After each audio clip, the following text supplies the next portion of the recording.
Chapter 303. The swing swung higher and higher. Suddenly, Cece seemed to see something high up in the air. She stopped pushing the swing and let it slow down. Before the swing had completely come to a stop, she jumped down in a hurry. She didn't even put on her shoes, which had landed on the grass, and ran to Fan Xian's side. The servant girls who were supporting her jumped in fright. Siki was about to make fun of her, but seeing her expression, he wisely kept his mouth shut. Even the three masters on the other side felt depressed, wondering if this young lady had gone crazy. Why was she so panicked? Given Fan Manor's power, what guest would they be afraid of in the capital? Unless it was a eunuch leading the imperial army to search the manor. At the manor gate, "It's King Jing's carriage," Cece said, panting as she ran to Fan Xian's couch. She rubbed her heaving chest. Fan Xian was startled, but immediately came to his senses. He jumped up from the couch and shouted, "Retreat!" As he ran to the back of the garden, he didn't forget to turn around and praise Cece. Clever girl. Looking at his nimble movements, he didn't look like a sick person who couldn't go to court. Wanner and Ruo, who were by the couch, looked at each other in confusion. They immediately understood, and their expressions changed. They quickly stood up and ordered the servants to make arrangements to leave the manor. They also called for Tung Zijing to hurry and set up the carriage. For a moment, the back garden of Fan Manor, which had been filled with laughter and laughter, immediately turned into a field of rations and horses before a great battle. Everyone was in a frenzy. Some tidied up the couch, some left, and some found clothes for their masters. After a while, they finally finished tidying up everything in the shortest amount of time possible. Fan Xian was escorted to the back door of the manor. At this time, Tung Zijing had also personally pulled the carriage to the door. He's still sick, so he has to hide everywhere. Wanner draped a thick windbreaker over Fan Xian's body. "Uncle," she complained, "I told you not to come see." Fan Xian didn't have time to answer her. Like a gorilla, he bravely crawled into the carriage. Lin Wanna laughed mockingly. She turned around and saw that her sister-in-law was also nervous. She held a small incense burner and followed Fan Xian into the carriage. She was surprised. "Ruo, what are you hiding from?" As Fan Xian's wife, Wanner understood why Fan Xian had to flee the moment Cece saw King Jing's carriage. Recently, the Fan family and the second prince's faction had been fighting. Fan Xian didn't know how many times Li Hongshang had been slandered. Recently, King Jing had been imprisoned in his manor by King Jing. Needless to say, King Jing had come to find Minister Fan to ask what was going on. Secondly, he had come to talk to Fan Xian. As for the third, it was obvious that he had come to put in a good word for the crown prince and help both sides make peace. The emperor's own younger brother had come, and for so many years, the children of the Fan family had respected King Jing as an elder. They got along very well. If the other side came to make peace, what could Fan Xian do? It was impossible for Fan Xian to stop fighting with the second prince right now. Besides, if he said a few more words, the old gardener would be cunning enough to guess that Fan Xian was framing Li Hongshang. Fan Xian was very afraid of the old man's foul mouth.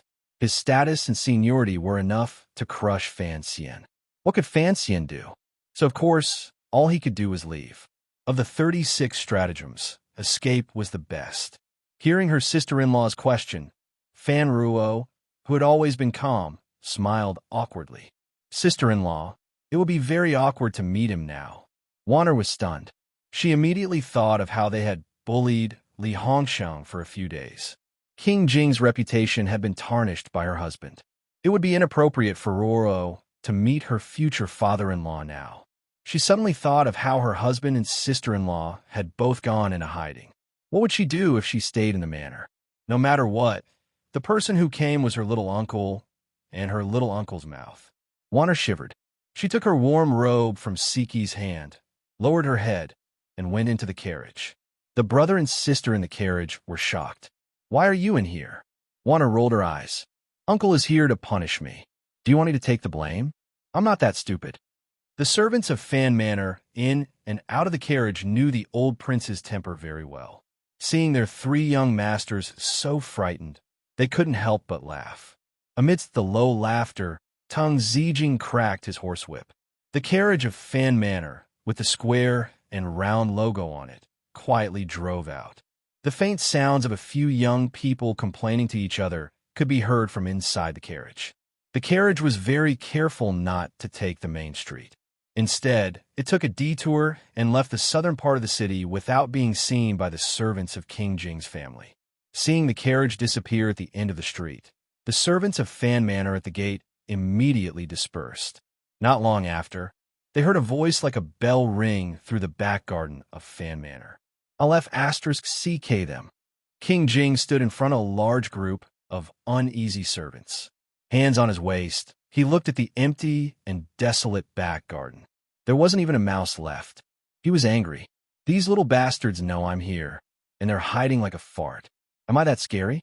At the front of the crowd, Lady Lu, the mother of Fan Xian and his two brothers, heard the prince say F***CK them. She couldn't help but look distressed.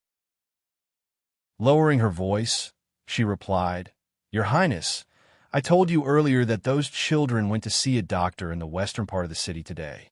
King Jing looked at the swinging swing and spat. Fan Jian's illness was cured by Fan Xian, he scolded. Fan Xian's illness was cured by Fan Xian. Why would he need to see a doctor? Two flowers bloom, one branch first. Putting aside the fact that King Jing was still throwing a tantrum at the air in the back garden, the three young people in the carriage had escaped the Fan Manor. They felt relaxed and relaxed. They felt that the air in Jingdo was much fresher in autumn. Their moods were excellent. Ever since Fan Xian returned from northern Qi, a string of things had happened. Not to mention taking his family to the Tsang Mountains for a vacation or to the country estate on the outskirts of the capital to rest. He hadn't even had a good stroll around the capital. All day long, if he wasn't playing tricks, he was playing tricks, and he was sulking with himself in the manor. These days, the situation had been settled, and he had a bit of leisure. But because he had pretended to be sick and didn't go to court, he had to give the emperor enough face. He didn't want to openly wander the streets, so he could only talk to his wife and sister until their mouths were dry. Fortunately, King Jing had come today, and Minister Fan wouldn't be angry at Fan Xian for running away. This gave the three of them a chance to sneak around the capital.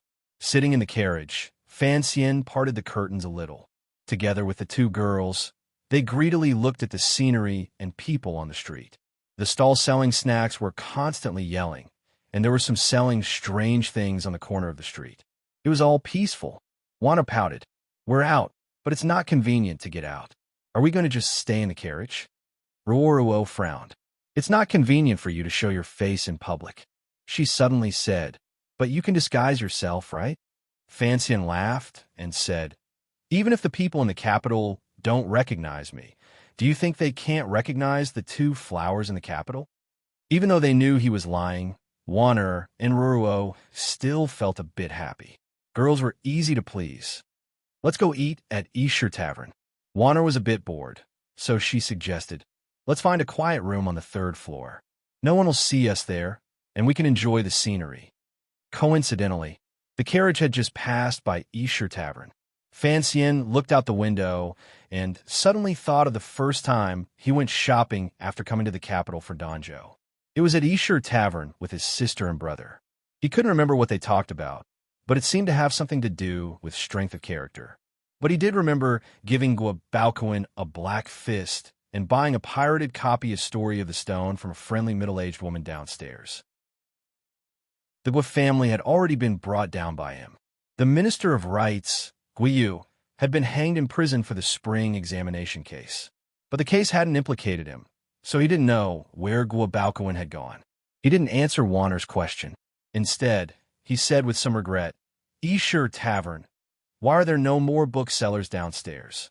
Ruo looked at him and said quietly, "After my brother opened Dambo bookstore, Fancija went to find some people, so the authorities have been stricter. There are fewer booksellers in the capital now." Fan Xian was a bit surprised, and then he remembered that his brother had once said that he would use both black and white to break the business of those who sold pirated books. Thinking of this, he naturally thought of Fancija, who was now heading north. He said unconsciously, "Sija should be in Shangjing by the beginning of next month." The carriage suddenly became quiet. Wanner and Ro looked at each other, and after a while, they said quietly, "It's cold up north. I don't know if he brought enough clothes." Fancian lowered his head and smiled. "Don't worry about that. He's 14. He can take care of himself." Although he said this, what he was thinking was a different matter. At least, Fancian's dislike of the second prince had increased. He looked at Ishur Tavern again and coldly said, "The Chui family's business is to give money to the second prince. I'm not going to take care of their business." Wanner did not say anything. After all, the second prince had been with her in the palace for almost 10 years, and they had some feelings for each other. Although she had chosen to remain silent and secretly support Fan Xian in the fight between her husband and her cousin, she could not say anything bad.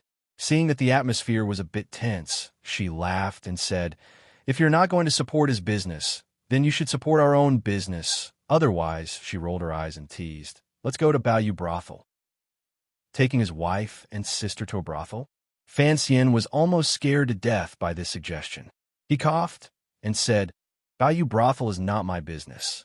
It belongs to Shi Chongli." Wanna rolled her eyes and said, "Everyone knows that is a trick. If you want to open a brothel, then go ahead." I didn't say anything. Ruoruo tilted her head to the side and tried not to laugh. Fan Xian raised an eyebrow and smiled. He said, "Why would I open a brothel? You know I'm cleaning up my brother's mess." Wanner did not want to hear this, and she said, "It is our own business. Didn't you say the food there is the best in the capital? We're not going to find a girl. We are just going to eat. What is there to be afraid of? Besides, it is our own business, and we do not have to worry about people finding out that you are pretending to be sick and wandering around." Fan Xian immediately refused and said, "If you want to eat, I will ask the chef to make it and send it to the manor. You are a girl, and you are sitting in a brothel. It is not appropriate." Wanner playfully stuck out her tongue and said, "When the food is ready, it will be cold." Fan Xian did not look happy and said, "Then can I call the chef to come home?" Wanner saw him insist, and she couldn't help but sigh. She said, "I really want to go to the Baoyu brothel. I want to see what my brother-in-law's brothel looks like." She blinked her big eyes and said, "To be honest, I am very curious about this kind of place." Ruo, who had been silent all this time, suddenly opened her mouth and said, "If you want to go, then go."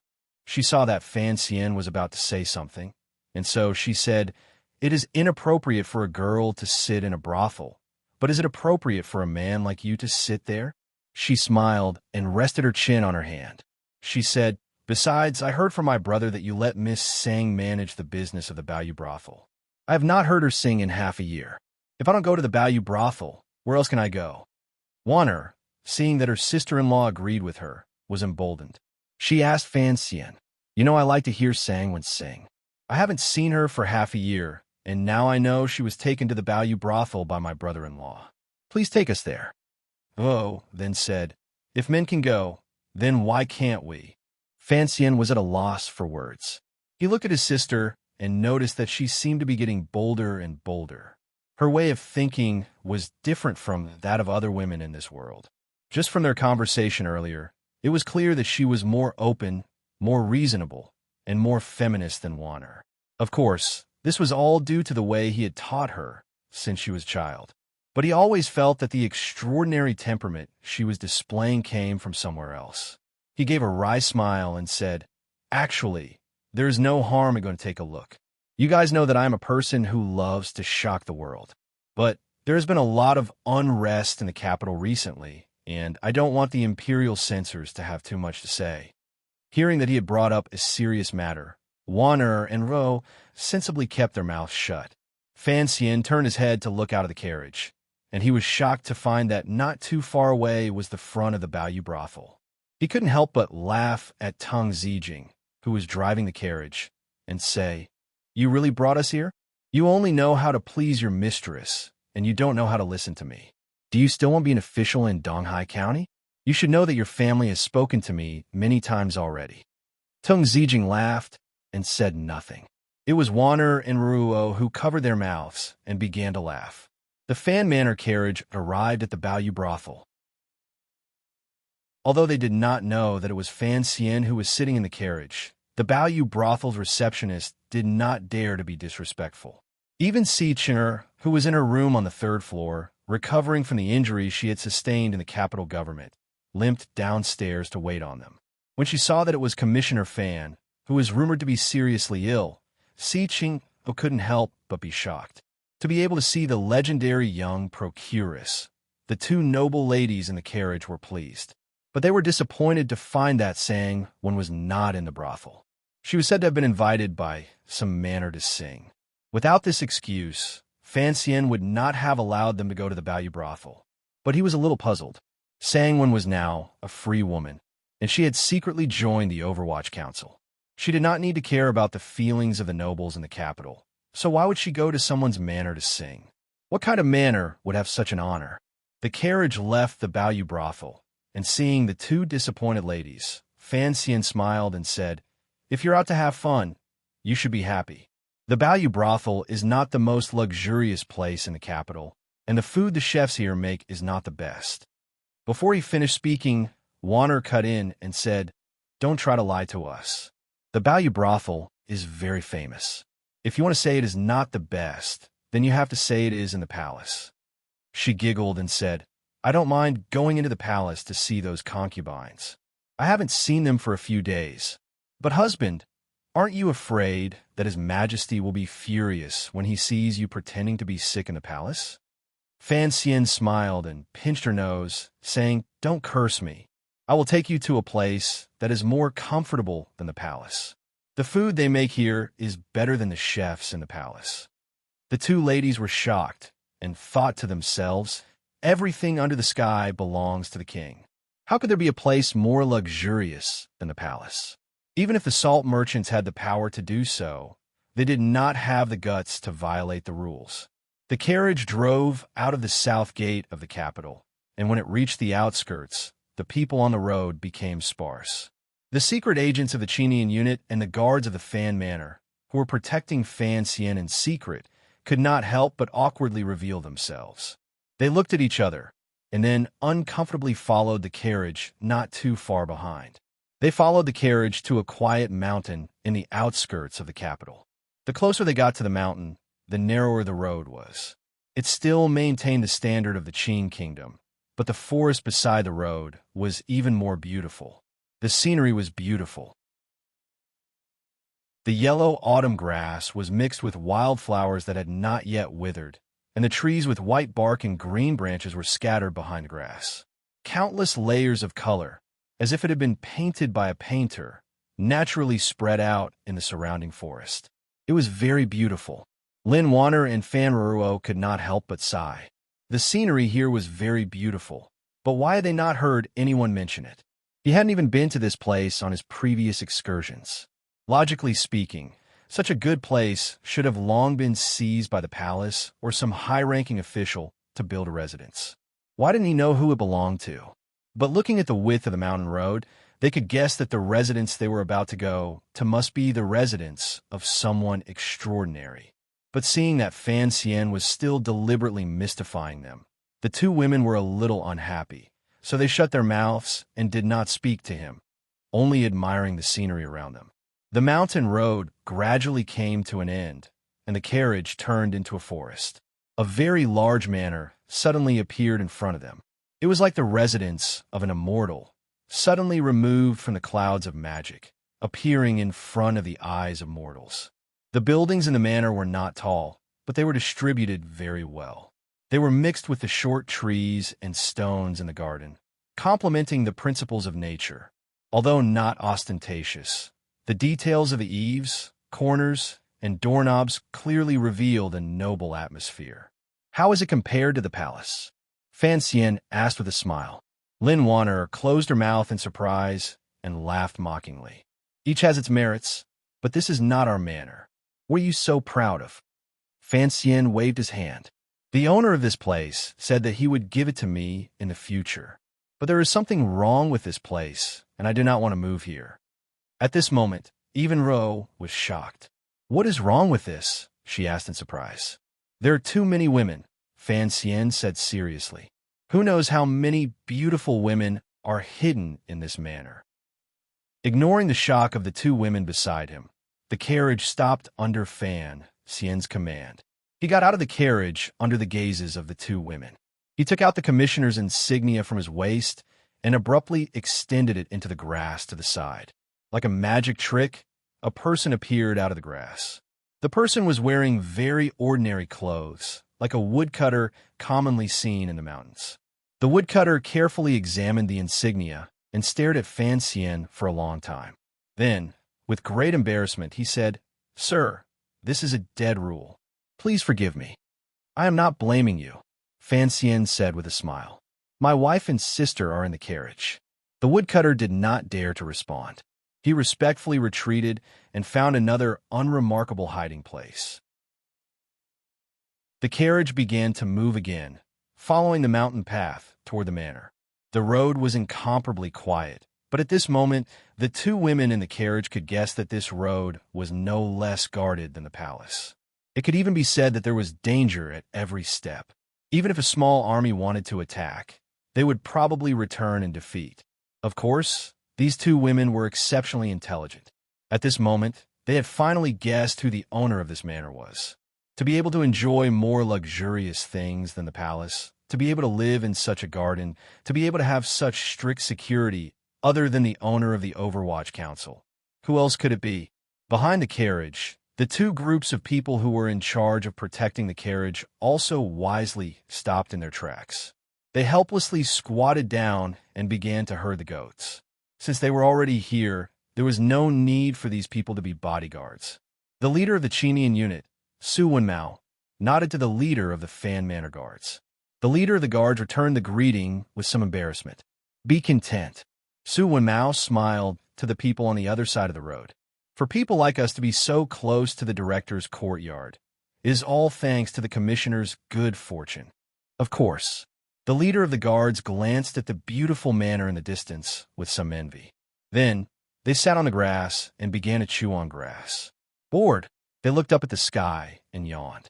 In the beautiful manor lived Chun Pingping. In the entire Qin kingdom, other than the emperor, the old cripple with the most power. Unlike other civil and military officials, Chun Pingping's position in the Qin court was too special. He always claimed to be sick and refused to go to court, so he had time to live in the garden outside the city. Basically, his family in the capital did not live there much. Today, Fan Xian, the young man who pretended to be sick, came to see Chun Pingping, the old man who pretended to be sick. After all, he had been here a few times, so he was familiar with the way. He went straight to the gate of the garden. The plaque in the garden had two large words written on it, Chun Garden. It was personally inscribed by the late emperor and was incomparably valuable. He looked at the two carriages parked outside the gate and couldn't help but frown. He never would have thought that there would be guests in the garden today. With Chun Pingping's cold and lonely temperament and the Overwatch Council's evil reputation, ordinary officials would never come to drink tea. Who were the guests today? Warner got out of the carriage behind him. With one glance, she saw the insignia of the first carriage. She smiled and said, "People of the royal family." Fan Xian was slightly surprised. The old man at the gate of the Qin garden had long since flown down the steps to greet them. He knew that the young master Fan in front of him was different from all the other officials in the world. He was the most valued junior of the director, and was also the director's appointed successor. Naturally, he did not dare to be arrogant. With great politeness, he said in a very quiet voice, "It's Prince He and young Master Qin of the Bureau of Military Affairs." Fan Xian tilted his head and scratched the back of his neck. The great prince and young Master Qin? He knew that young Master Qin was currently in the palace discussing matters. He was already an important official who had entered the center of the court. Most importantly, above young Master Qin was Old Qin, the former director of the military affairs, and now the head of the Bureau of Military Affairs, Old General Qin. This family was very powerful and had deep influence in the Qin military. The great prince had fought in the West for many years, and his relationship with the Qin family was not shallow. Why would these two people come to Chun Pingping's manor? Fan Xian stood at the bottom of the stone steps and was not in a hurry to enter. He wondered if this visit had anything to do with him. Although the relationship between the military and the Overwatch Council had always been very harmonious, this matter was still a bit strange. He smiled. He did not care that the court found out about his outing. He took his wife and sister into the garden. He wanted to see what this great prince had in mind. Passing through the extremely beautiful and luxuriously decorated garden, they finally arrived at the main hall, where Chun Pingping received his guests. Without waiting for anyone to announce his arrival, Fan Xian strode in. He had not thought of what to say, but when he saw Sang Wen singing in the corner of the hall, her face full of unease, he couldn't help but laugh and say, "I guessed it. In the entire capital, only your family would dare to force Sang Wen to come and sing." Sang Wen was not at the Baiwa brothel. She was in the Chun garden. Sang Wen was the shopkeeper of the Baiwa brothel, and she was a new member of the Overwatch Council. For Chun Pingping to drag her to sing a song, it was only a matter of saying a few words. The laughter echoed in the hall. Chun Pingping, who was sitting in the main seat, raised his eyes with a not-quite-there smile. He looked at the three young men and women who had arrived unexpectedly. His usually cold eyes now had a glimmer of warmth. His skinny hands gently stroked the gray wool blanket on his legs, which had not changed for many years. He laughed and scolded. "I thought you thought I had too many women here? Why are you here today? If you want to come, then come. Why did you bring your wife and sister? Are you afraid I will call some women to come and eat you alive?" The two young men sitting in the guest seats were startled. They turned their heads to look in the direction of the hall, and for a moment they froze. It was Sang Wen who stopped singing. With a face full of smiles, she stood up and bowed to Fan Xian and the two girls. A moment later, one of the young men, who was dressed in casual clothing, still exuded the aura of a soldier. He first bowed to Wanner, who was standing behind Fan Xian, and then he warmly greeted Fan Ro. With a face full of smiles, he said to Fan Xian, "Young Master Fan, it is an honor to meet you." Fan Xian had seen Qin Hung before, and he knew that his family background was excellent. He was highly appreciated by the emperor, and he was a rising star in the Qin kingdom. His future was limitless. Fan Xian bowed back and said, "Greetings, young Master Qin." Although Qin Heng's rank was higher than Fan Xian's, they both knew each other's power and status. So, there was no need to play games. Qin Hung smiled warmly and said, "Today, I came to visit the director. I did not expect to see you again, Commissioner Fan. My luck is not bad." Fan Xian saw that his smile did not seem to be fake, and he felt comfortable. He said, "I will not lie about being closer in the future. Since I have met you today, of course I will drink a few cups." Qin Hung laughed loudly and said, "Commissioner Fan, you are indeed a wonderful person. Your actions are unexpected. You did not mention that you were sick and did not attend court. Instead, you wanted to drink to your heart's content. I wanted to make fun of you, but I could not open my mouth." Fan Xian looked at Chun Pingping, who was sitting in the main seat. He smiled bitterly and said, "Of course, we are of the younger generation. It depends on whether or not the host is willing to bring good wine to our guests." Chun Pingping opened his mouth and scolded, "You have more money than I do." Qin Heng's expression did not change. He smiled slightly, but his heart was thumping. He was extremely shocked. The officials had always thought that the reason Fan Xian was able to have such glory in the Overwatch Council was mainly because of the Emperor's appreciation and training. But now, seeing Fan Xian talk to Director Chun, who everyone feared, in such a rude manner, and Director Chin's response was so natural, Qin Hung felt a little strange. It seemed that Director Chun and Commissioner Fan's relationship was indeed not ordinary. Although the Emperor's appreciation was important, if he really wanted to control the Overwatch Council, the most important thing was still Chun Pingping's attitude. It was only now that Qin Hung truly realized that this young man in front of him, Fan Xian, would one day truly control the Overwatch Council in his hands. Then the military had to speed up the process of making friends with this person. It was no longer just him saying a few good words for Fan Xian and then using other people's mouths to convey goodwill to the Fan manor. With only a few words, they had already exchanged a lot of useful information. Fan Xian also understood that Chun Pingping was using this opportunity to express his true attitude to the military and strengthen his bargaining chips. The two of them exchanged a few more words before Fan Xian seemed to react. He turned around and prepared to salute the great prince, who was sitting to the side. Logically speaking, his actions were a bit rude, but everyone in the hall knew that he and the great prince had argued the first time they met. And Qin Hung was on good terms with the great prince, so he did not care too much about this matter. As for Chun Pingping, he did not care about some palace etiquette or any of that sort of rubbish. Just when Fan Xian thought the great prince would be angry, he turned his head and almost became angry. He saw his wife sitting obediently next to the great prince, beaming with joy as she said something to the great prince. Although he knew that Wanner had been raised in Ning the Talented's palace since she was a child, which meant that the great prince had watched her grow up, and that the two of them were like biological siblings. Seeing this scene, Fan Xian was still very unhappy. Even more unhappy was that even Ruo was sitting next to the great prince, listening with great interest to what the great prince was saying. Fan Xian perked up his ears and listened for a bit. Only then did he realize that the great prince was talking about the war in the west and the fight for horses with the Hu people. The people of Qing loved martial arts, and the great prince was a hero and idol among the people. Even Wanner and Ruo could not stand out from the crowd. Fan Xian felt a bit jealous, and his mouth was a bit bitter. He thought to himself, I'm a pacifist. Why don't I go fight a few battles and show you girls how powerful I am on horseback? He was unhappy, but there was no reaction on his face.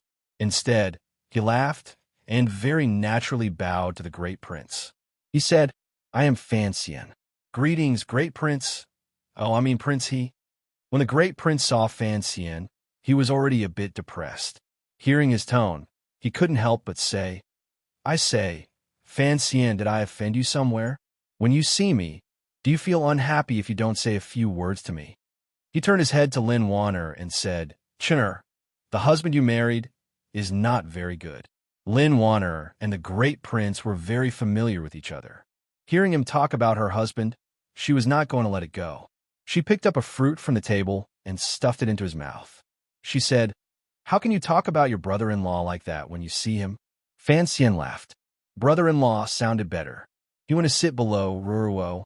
A servant from the Qin garden had already brought him hot towels and tea. Although he knew that the great prince and Qin Hung had come to see the old cripple for something important, he shamelessly stayed in the hall, not giving them a chance to speak naturally. Lin Wana knew that outside the capital, the diplomatic mission and the Western Expedition Army were fighting over the road. In the end, this was Fan Xian's fault, but she also knew the reason why Fan Xian did this.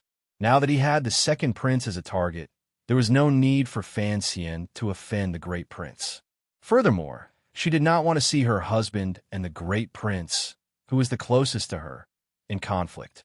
So, she unconsciously pulled the two of them to talk, wanting to ease the tension between them. Everyone knew what she was doing. It was just that men were bound to have times when they could not see through it. So the great prince looked at his nose and ignored her. Fan Xian just smiled and talked to Qin Hung. He asked him how the old Qin general was and when he would take the time to visit his manor.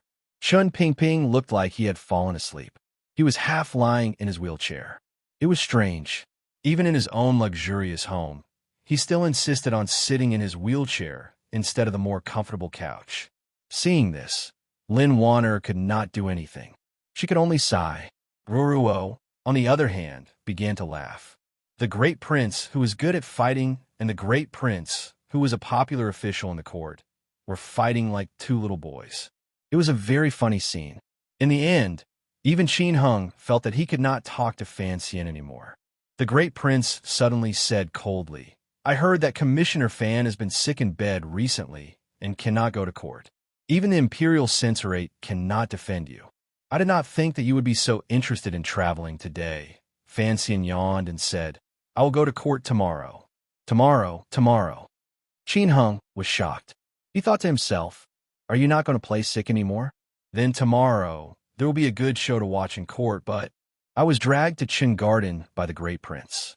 The thing I want to talk about was not easy to say in front of Fan Xian. It was not easy for him to say it, but the great prince was straightforward. He faced Qin Pingping and said respectfully, "Uncle, about the second prince, you should say something." He tilted his head to look at Fan Xian and continued, "I do not care about what happens in court, but the rumors in the capital are a bit too ridiculous. Furthermore, the second prince has a few officials who are truly talented. If they are removed like this for the court, it will be a loss." Qin Hung thought to himself that Fan Xian was quite the scoundrel. He wanted to refute Fan Xian right in front of him. But now that things had come to this, he could only force himself to smile bitterly and say, "Yes, director. The emperor has not said anything.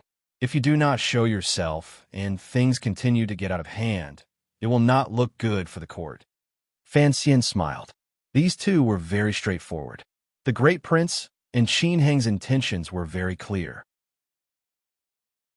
The second prince's faction was already being suppressed by the Overwatch Council, and it was not good for him to make an appearance himself. He could only ask his eldest brother to make an appearance, and he also pulled in the Qin family of the Bureau of Military Affairs. For them to go directly to Qin Pingping was a very good plan. They were not trying to poach Fan Xian. They were pulling in the firewood under Fan Xian's pot. If Qin Pingping really wanted Fan Xian to stop, he would have to agree. However, he had already received the benefits he deserved. The Jingdou magistrate had been removed, and the officials sent by the second prince and the six ministries had all met with some misfortune. Fan Xian did not care much about these things. Instead, he cared about the way the great prince had addressed him earlier. He had called Qin Pingping uncle. No matter how unfathomable Qin Pingping's power was, no matter how close he was to the emperor, it was still inappropriate for the great prince to call him uncle. If word got out, it would probably scare people to death. Who was Fan Xian's uncle? It was King Jing, not an official. While he was thinking, Qin Pingping had already opened his listless eyes. He coughed and said, "We'll talk about the second prince later." "I say." He pointed at Lin Wanner and Ruo and coughed. "Ahem. Ahem. This is the first time you two have come to my garden. Why don't you greet the host?" In reality, there were not many people who were not afraid of Qin Pingping. Especially in many legends and stories, Qin Pingping had been successfully made into the image of a demon who could not walk. Although Lin Wanner and Ro were of noble status, facing the leader of the dark forces of the Qin kingdom, they still felt some fear. So when they entered the hall, they quickly sat next to the great prince. Hearing the old man speak, Lin Wanner and Ro had no choice but to stand up with bitter faces. They walked in front of Qin Pingping and bowed, giving him the courtesy of a junior. Qin Pingping laughed and said, "What are you afraid of? You have a mother and a father. You're not much better than me." He was talking about the eldest princess and the crafty minister Fan. He then said to the great prince, "As for the matter you spoke of, since the person in question is already here, you can tell him directly. He can make the decision. Princess, Lady Fan, help me push the old man's wheelchair. I will take you to see the treasures in Chun Garden." The two girls and Sang Wen pushed the old cripple's wheelchair out of the hall, leaving Fan Xian and the great Prince Qin Hung behind. They looked at each other, thinking that the old man did not do things in the right way. He used his own home as a battlefield for the juniors to fight while he took 3 beautiful women to walk around the garden.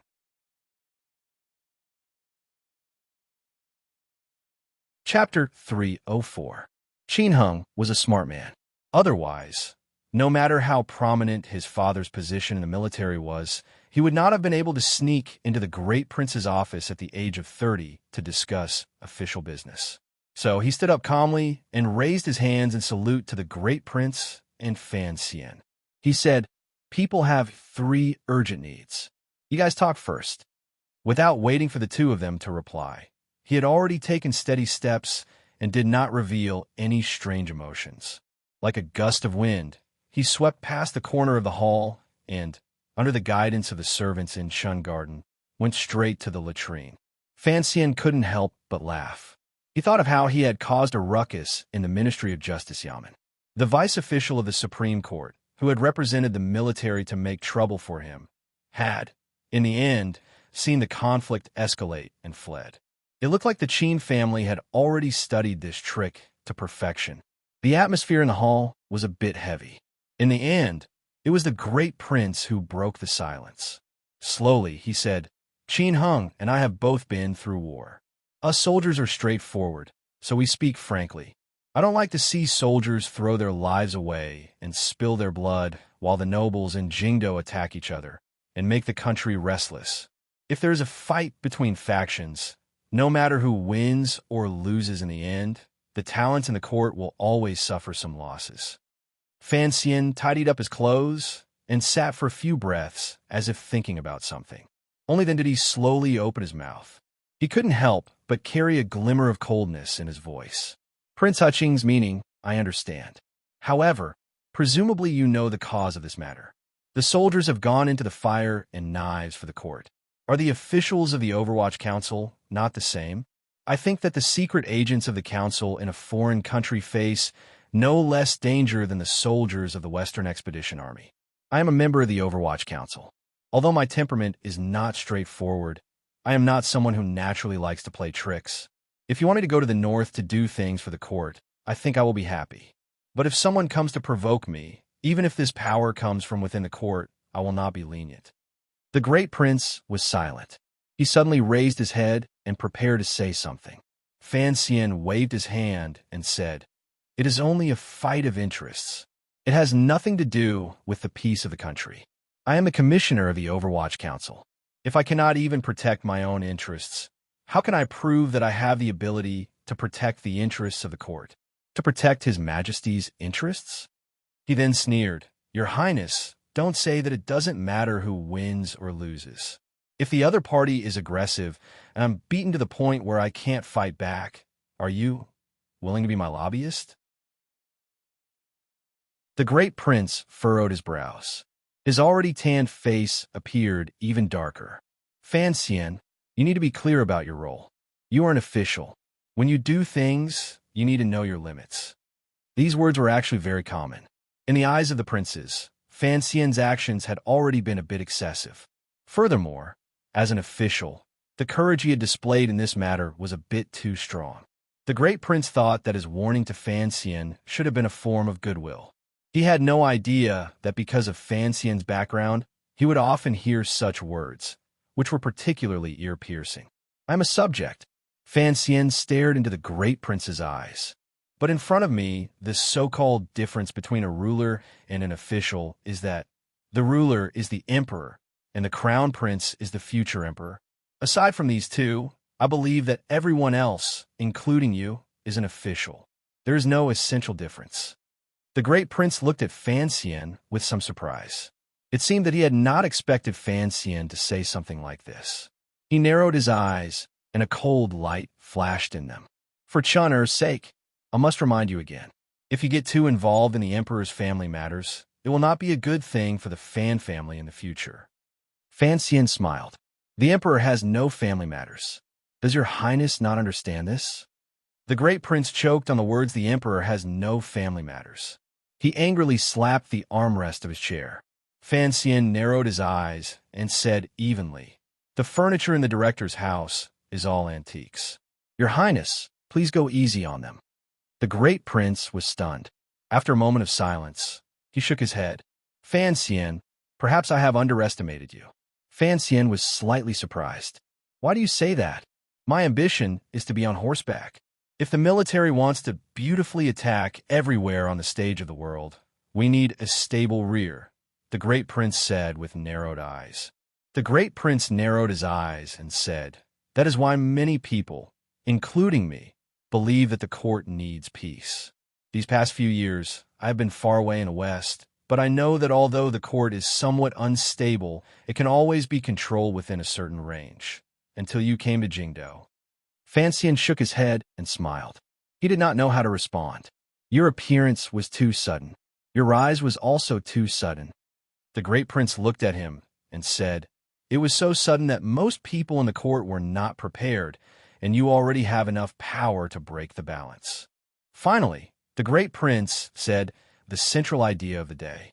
"There are many people who hope that you can maintain the balance in Jingdo and not wildly advance and sweep everything away.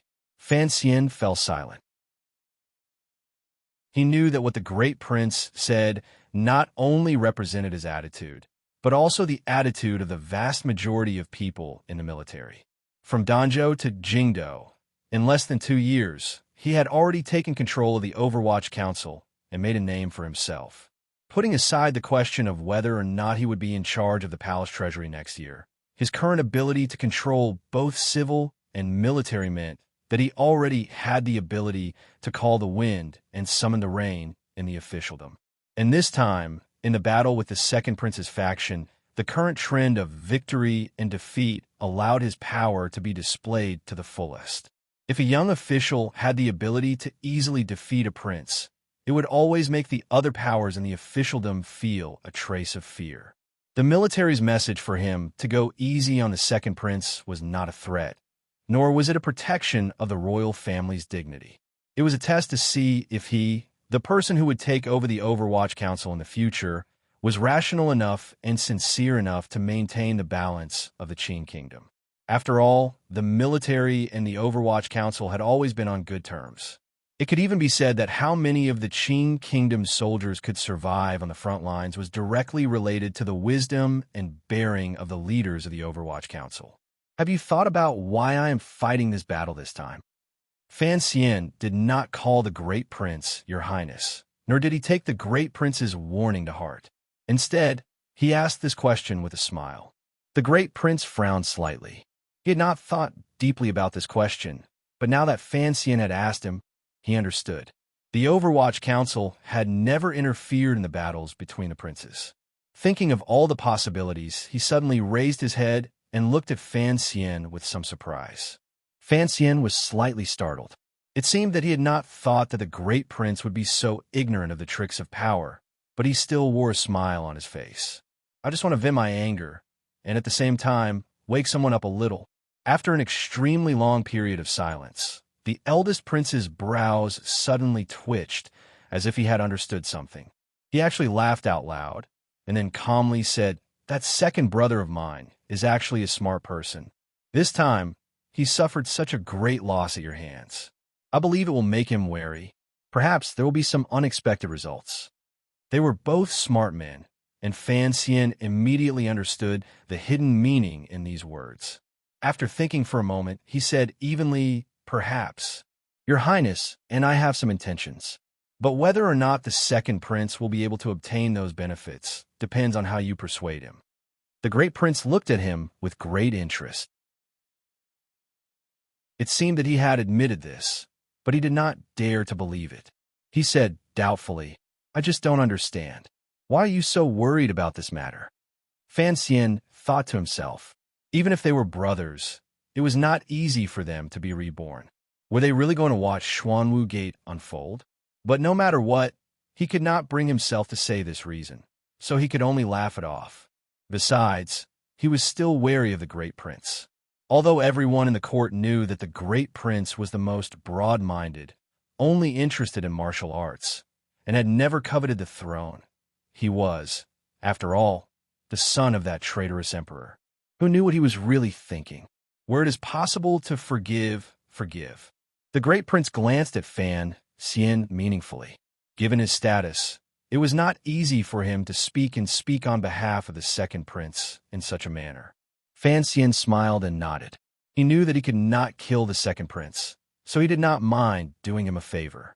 This decision had nothing to do with the attitude of the Great Prince or the military.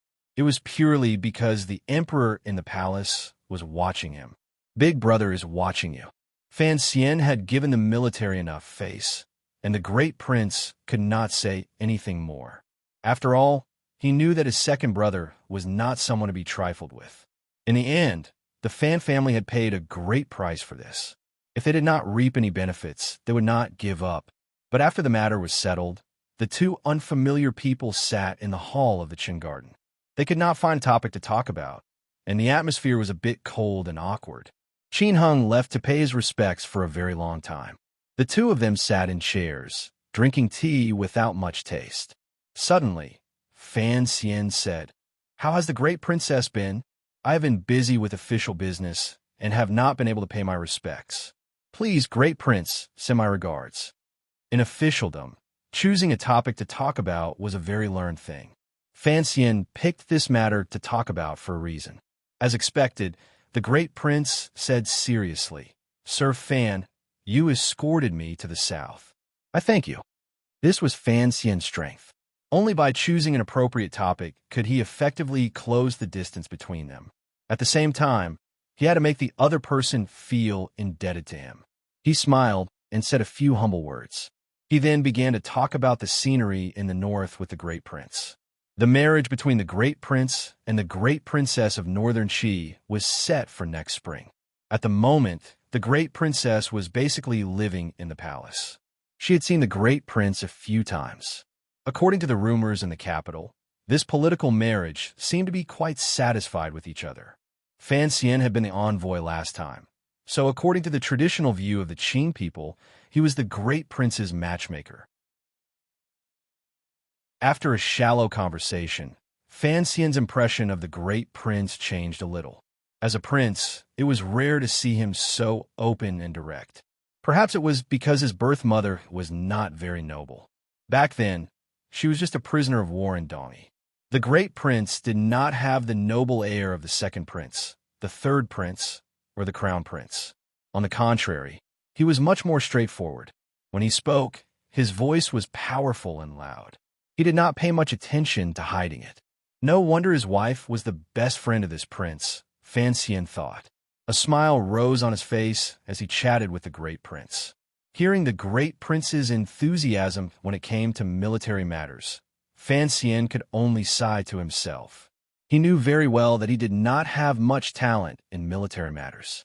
Compared to the Great Prince, who had led troops for many years, it was better to remain silent. "Sir Fan, have you seen Shang Shanhu?" The Great Prince's face suddenly showed a leisurely yearning, with a slight look of admiration. Fan Xian was slightly surprised. "I think I saw him from afar in Shanjing Palace, but I did not have much of an impression." The Great Prince slapped his thigh and looked at him hatefully. "You do not know me. You do not know me. How could I miss such a great opportunity to make friends?" His words were full of regret. "Oh." Fan Xian raised his eyebrows. "Why does the Great Prince think so highly of Shang Shanhu?" he asked curiously. "A heroic general of a generation." The Great Prince gave a very direct, forward evaluation. He narrowed his eyes and said in a cold voice, "Independently supporting the defense line of northern Qi that stretches for 3,000 li, preventing the barbarians from invading south for more than 10 years. He also sent out troops one after another to penetrate the snowy region and behead thousands of northern barbarians. Perhaps her fan does not know this, but although the Hu people and barbarians are fierce, the Western Hu people are much weaker than the northern barbarians. I have been dealing with the Hu people in the West for many years, and increasingly feel that Shang Shanhu has been able to hold out for so many years despite the instability of the northern Qi court. It is a pity that Shang Shanhu has been transferred back to Shanjing. Perhaps there will be a chance to meet the Great Prince on the battlefield," Fan Xian said with a smile. A glimmer of confidence rose to the Great Prince's face. He slowly said, "If we can make this great general work for the court, there will naturally be great benefits. No, if we really meet on the battlefield in the future, although I have always admired this person's strange art of war, I will still have to use everything I've learned in my life to deal with him." This was the so-called heroic spirit. Fan Xian looked at the Great Prince and felt a sense of loss in the depths of his heart.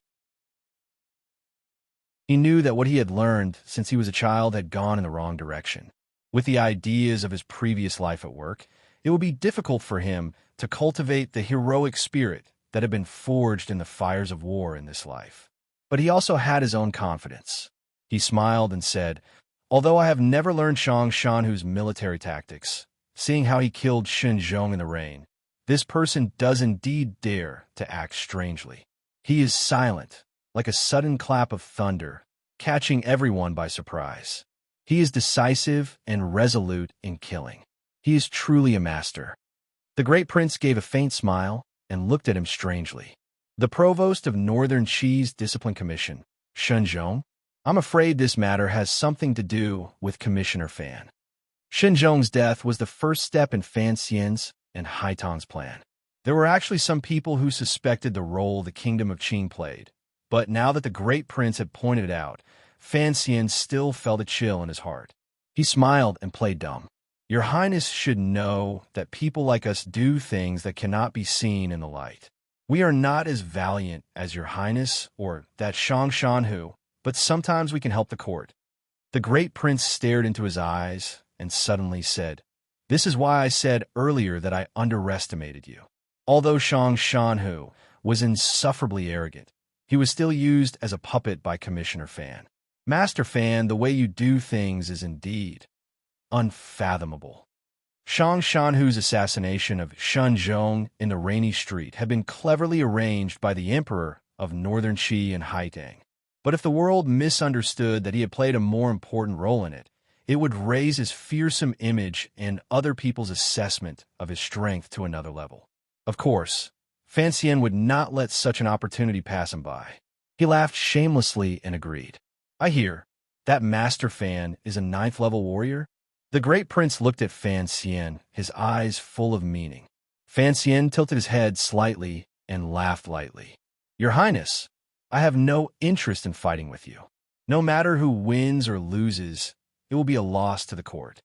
The Great Prince did not expect Fan Xian to be so cunning.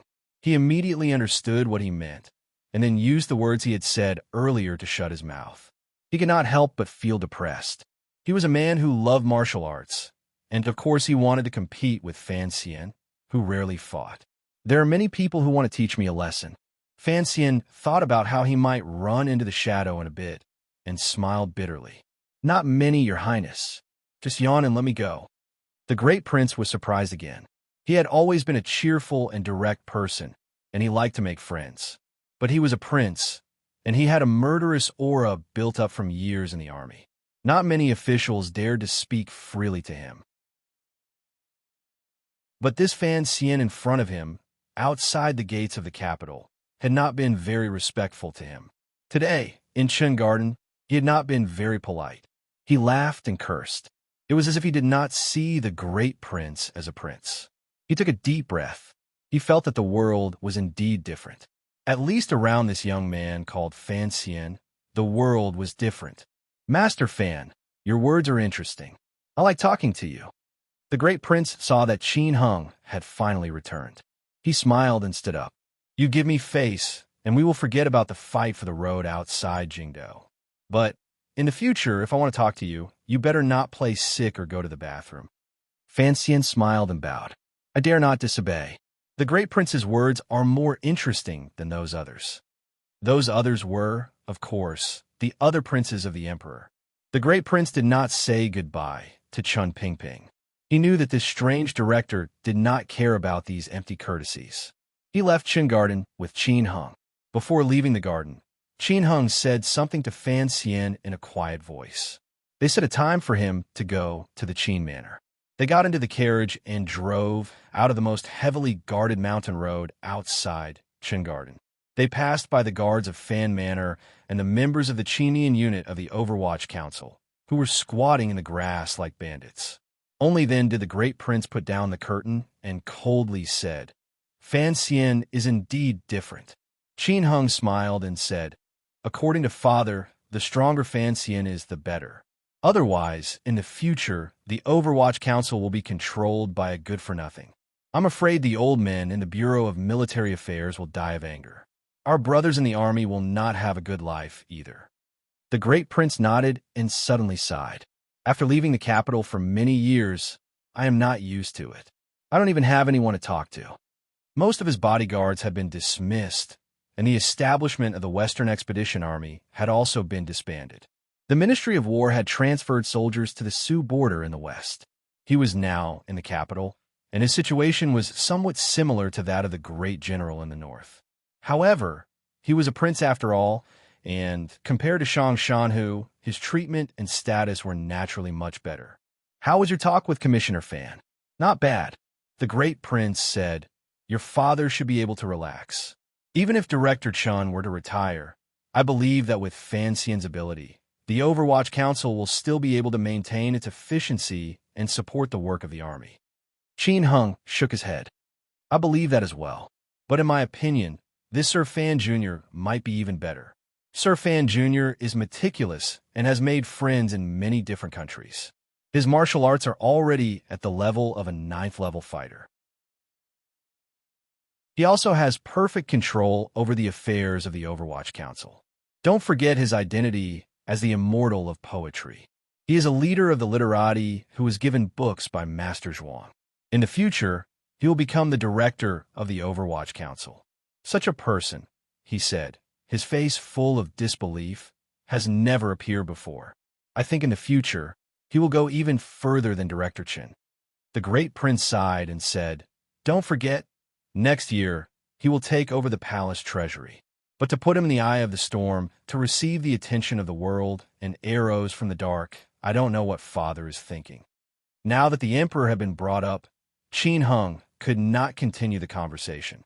The great prince smiled and looked at him. He continued, but Fan Xian is still young. Compared to the director, he has a fatal weakness. I think he knows this very well. So this time, he is using the second prince's matter to show his power and shock the world. He is protecting his own weakness first. What weakness? Qin Hung asked curiously. His mind is fettered. The great prince narrowed his eyes and said solemnly, Uncle is different. Uncle has no children. His parents died young, and he does not have a single relative or a true friend. Although there are many beauties in the garden, he does not have a single woman he truly loves. He is truly alone.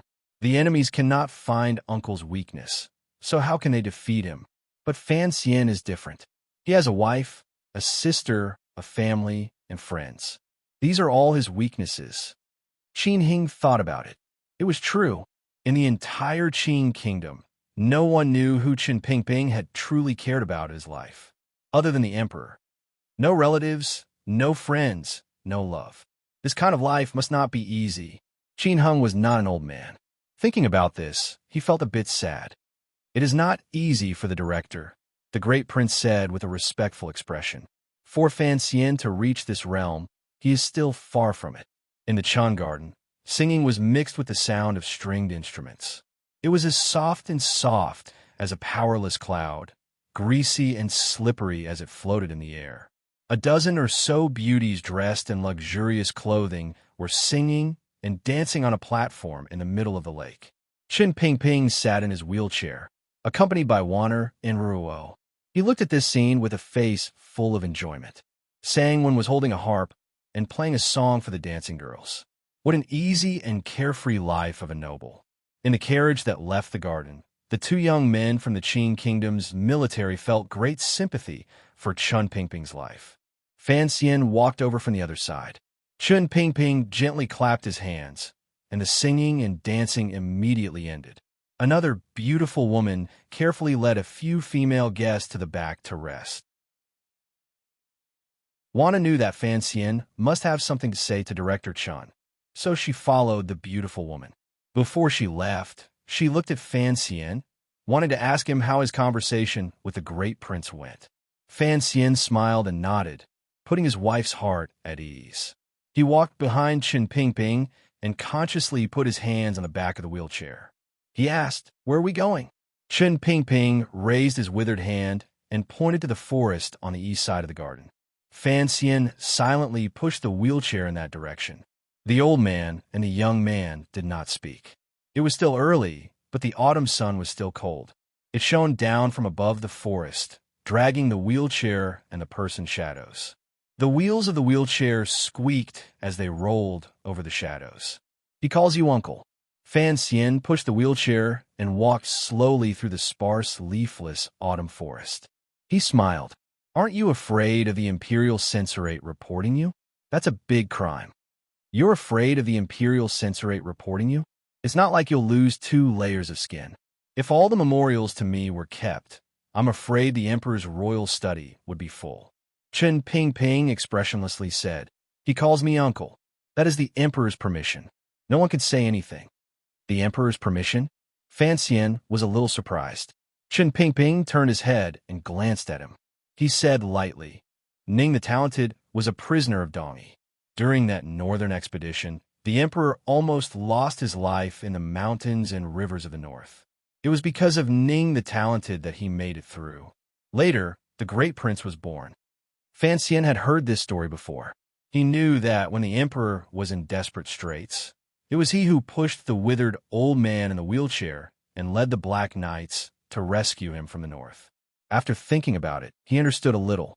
He said, "You have a good relationship with Ning the Talented?" On the way back, the situation was rather wretched at the time. It left a deep impression in my mind. Later, our relationship became closer.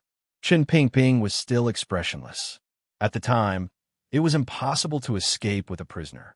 When Ning the Talented was beheaded, I said something. Perhaps it was because of this that she has always been rather respectful to me. Fan Xian laughed. "So you are Ning the Talented savior." Qin Pingping closed his eyes and faintly said, "The emperor was injured at the time.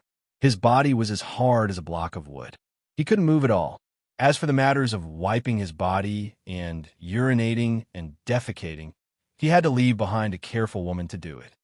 Later, I heard that Ning the Talented's entry into the palace also caused a disturbance at the time. The emperor had not yet married and was about to take a Dongi prisoner of war into the palace. The Empress Dowager was very unhappy." Fan Xian asked, "Did you also help her?" Qin Pingping laughed, the wrinkles on his face turning into the skin of a bun. "At that time, my words were not as powerful as they are today. At the time, it was the lady who spoke, and Ning the Talented was allowed to enter the palace." Fan Xian sighed and said, "So it turns out that my mother likes to meddle in everything. She likes to meddle in other people's business," Qin Pingping said. Qin Pingping said, then suddenly paused. "But this is not a trivial matter. His Majesty will only make up his mind to get married if she asks." Fan Xian made a face behind him and said, "I don't want to listen to the romantic stories of the older generation." "It's good to listen." Qin Pingping laughed darkly. "At least now you know that in the palace, you still have someone you can trust." Ning the Talented? Fan Xian shook his head. "A small favor from many years ago. I don't think the effect can continue until now." Qin Pingping said, "Dongi women have a shrewd temperament and distinguish between kindness and enmity. Furthermore, 13 years ago, she also worked hard to avenge the lady. Because of this, she offended the Empress Dowager and was demoted to Talented again. Until today, she has not been able to regain her position. Are you sure the great prince has no desire to fight for the throne?" Qin Pingping said coldly. "He is a clever man, so when he was very young, he chose to run away. A mother knows her son. A prince taught by Ning the Talented is much more straightforward than the second prince and the crown prince." Fan Xian was silent. After a moment, he suddenly asked, "Does Ning the Talented know about me?" "I don't know." Qin Pingping educated him. "You can't play all the cards you have in your hand all at once. You have to hide a few in your sleeve. Does the emperor know that I know?" "I don't know." "Does this count as deceiving the emperor?" "Oh, since the emperor did not ask, it is not convenient for us, the officials, to say anything." The old man and the young man both laughed like two foxes. "Is that all for the second prince's matter? Have you achieved your goal?" "In total, I have taken care of 17 officials. His power in the court is more or less gone. I do not have the ability to deal with people at the level of the Minister of Appointments." Fan Xian counted on his fingers. The Chui family has also lost a lot of people. According to news from the north, they have been forced to open up their arms and legs. It will be much easier to cut them off. Don't let others know that your next target is the Chui family, Qin Pingping said coldly. In court tomorrow, the emperor will make a decision. It will be difficult for the second prince to make a comeback. Will there be a problem with my family? You don't care about the baron's title? I don't care. Then there will be no problem. Don't worry. That father of yours is more cunning than anyone else. He won't let you suffer. Qin Pingping seemed to have thought of something. While I was not in the capital, he called you back from Danzhou. Who knows what he was thinking? That is my father, Fan Xian reminded the director, feeling a headache coming on. Qin Pingping patted the armrest of his wheelchair and said mockingly, "I admit it. He is a good father." Fan Xian was not happy to hear this, and he fell silent. Qin Pingping did not seem to think that the child would be so respectful to Fan Xian. He smiled, pleased. "What are you doing here today?" "I brought my wife and sister here for a meal." Fan Xian forced a smile. "I also wanted to broaden their horizons. I wanted to see the beautiful women that a lonely old man like you has raised." He suddenly did not want to continue joking with the old man. With a hint of melancholy, he asked, "I have a question for you. Speak. Are you really a loyal minister?" This question seemed a little childish. Qin Pingping answered carefully. After a long time, he said seriously, "I am loyal to the emperor, to the kingdom of Qing. And you should know by now that no matter what you do, the emperor is watching you do it. You can only do what he allows you to do. So, being loyal to the emperor is actually being loyal to yourself. You must remember this, and always be loyal to the emperor." Was this loyalty to the emperor or loyalty to himself? Fan Xian did not want to pursue this question any further. But this time, you acted too early. You were ahead of the emperor's plan. Qin Pingping closed his eyes and quietly said, "And the way you do things is too obvious. The emperor does not know that you have already guessed where you came from, and so it is inevitable that he will have doubts about you." Fan Xian was silent. He knew that this was the biggest problem that had come with this incident. "Do not worry. I will take care of it," Qin Pingping said softly. Fan Xian was no longer worried. He pushed the wheelchair and walked out of the beautiful, yet desolate, forest. The two of them were walking west, and the shadow behind them was gradually pulling away. But the wheels of the wheelchair could not break free of the shadow. The next day, the court meeting was held on time. The father and son of the Fan family, who had not been in court for many days, were finally standing before the court. They were prepared to be impeached and reprimanded by the officials. The imperial censorate had already submitted the memorials to the court a long time ago. The Minister of Revenue, Fan Jian, admitted that he had not been strict with his family, which resulted in the birth of Fan Xija, an unworthy son. Fan Xian had also submitted a memorial to ask for forgiveness.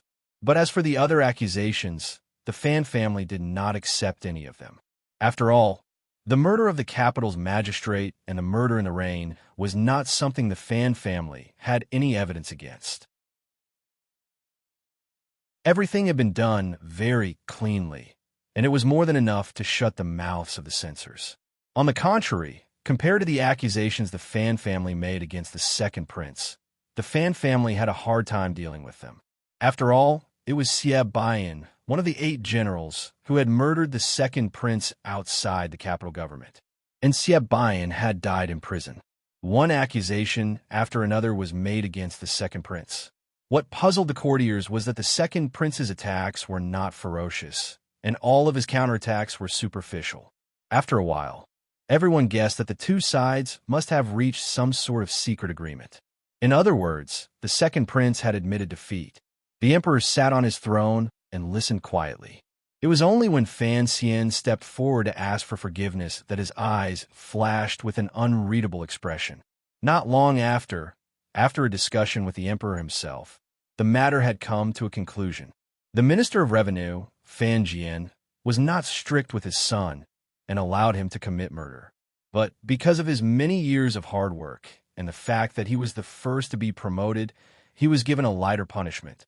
He was fined 3 years of salary, reduced by 2 ranks, in order to reflect on his mistakes. The commissioner of the Overwatch Council and the Imperial College, Fan Xian, was not a good person. He secretly mobilized the soldiers of the Imperial College. Although he was repentant on behalf of his brother, his crime was unforgivable. His salary was reduced, and he was ordered to revise the books given to him by Zhuang Mohan within 3 years. The Ministry of Justice had issued a warrant for the arrest of the second son of the Fan family, Fan Xija. The capital's magistrate had been arrested and imprisoned. He was removed from his position and would be tried later. Some duke. Finally, it was decided how to deal with the second prince. He was not a good person. He was to be demoted, and he was to be locked up for 6 months. He was not allowed to leave. The result was finally out. Every word and sentence was worth pondering by the officials and the common people. But no matter what, the father of the Fan family only had his title removed. The punishment was heavy, but there was no real loss. On the contrary, the second prince's faction had lost many officials, and he himself was to be placed under house arrest for 6 months. The punishment could not be said to be light. Everyone knew that the Fan family had won this battle. But when people listened to the edict written by the emperor himself, they found an interesting coincidence. Both Fan Xian and the second prince's crimes were vague. They were both not a good person. As the commissioner of the Overwatch Council, it was not a big deal if he was not a good person.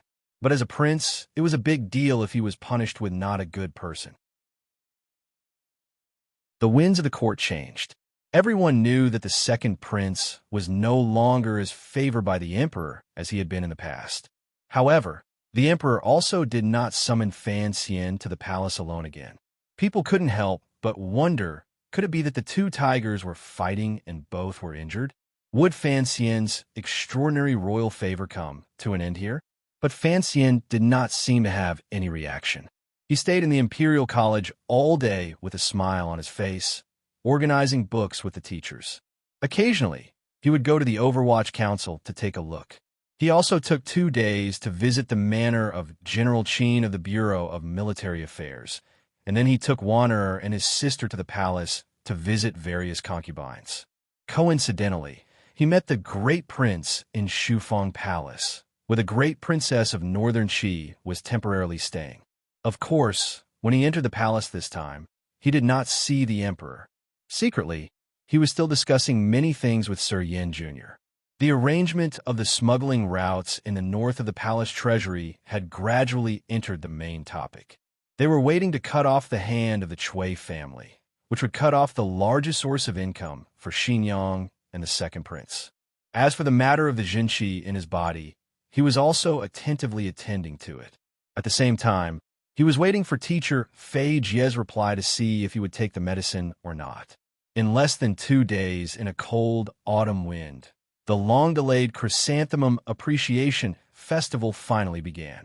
But Fan Xian wrapped himself up like a dumpling and looked fearfully at the last withered leaf outside the window.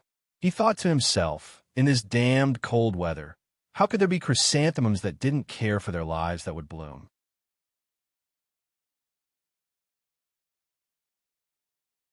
Chapter 305. It was the chrysanthemum that was loved by the people of the Central Plains. Chrysanthemums were not rare, and Danzhou, where Fan Xian had lived, produced them in abundance. The Danzhou chrysanthemum tea was a famous product of the Qin kingdom. These years, the Fan Manor in the capital had to buy a lot of it from their ancestors and bring it to the capital. Because of this, Fan Xian was very familiar with this kind of flower. He often thought of the little yellow flower that bloomed on the side of the cliff in Danzhou.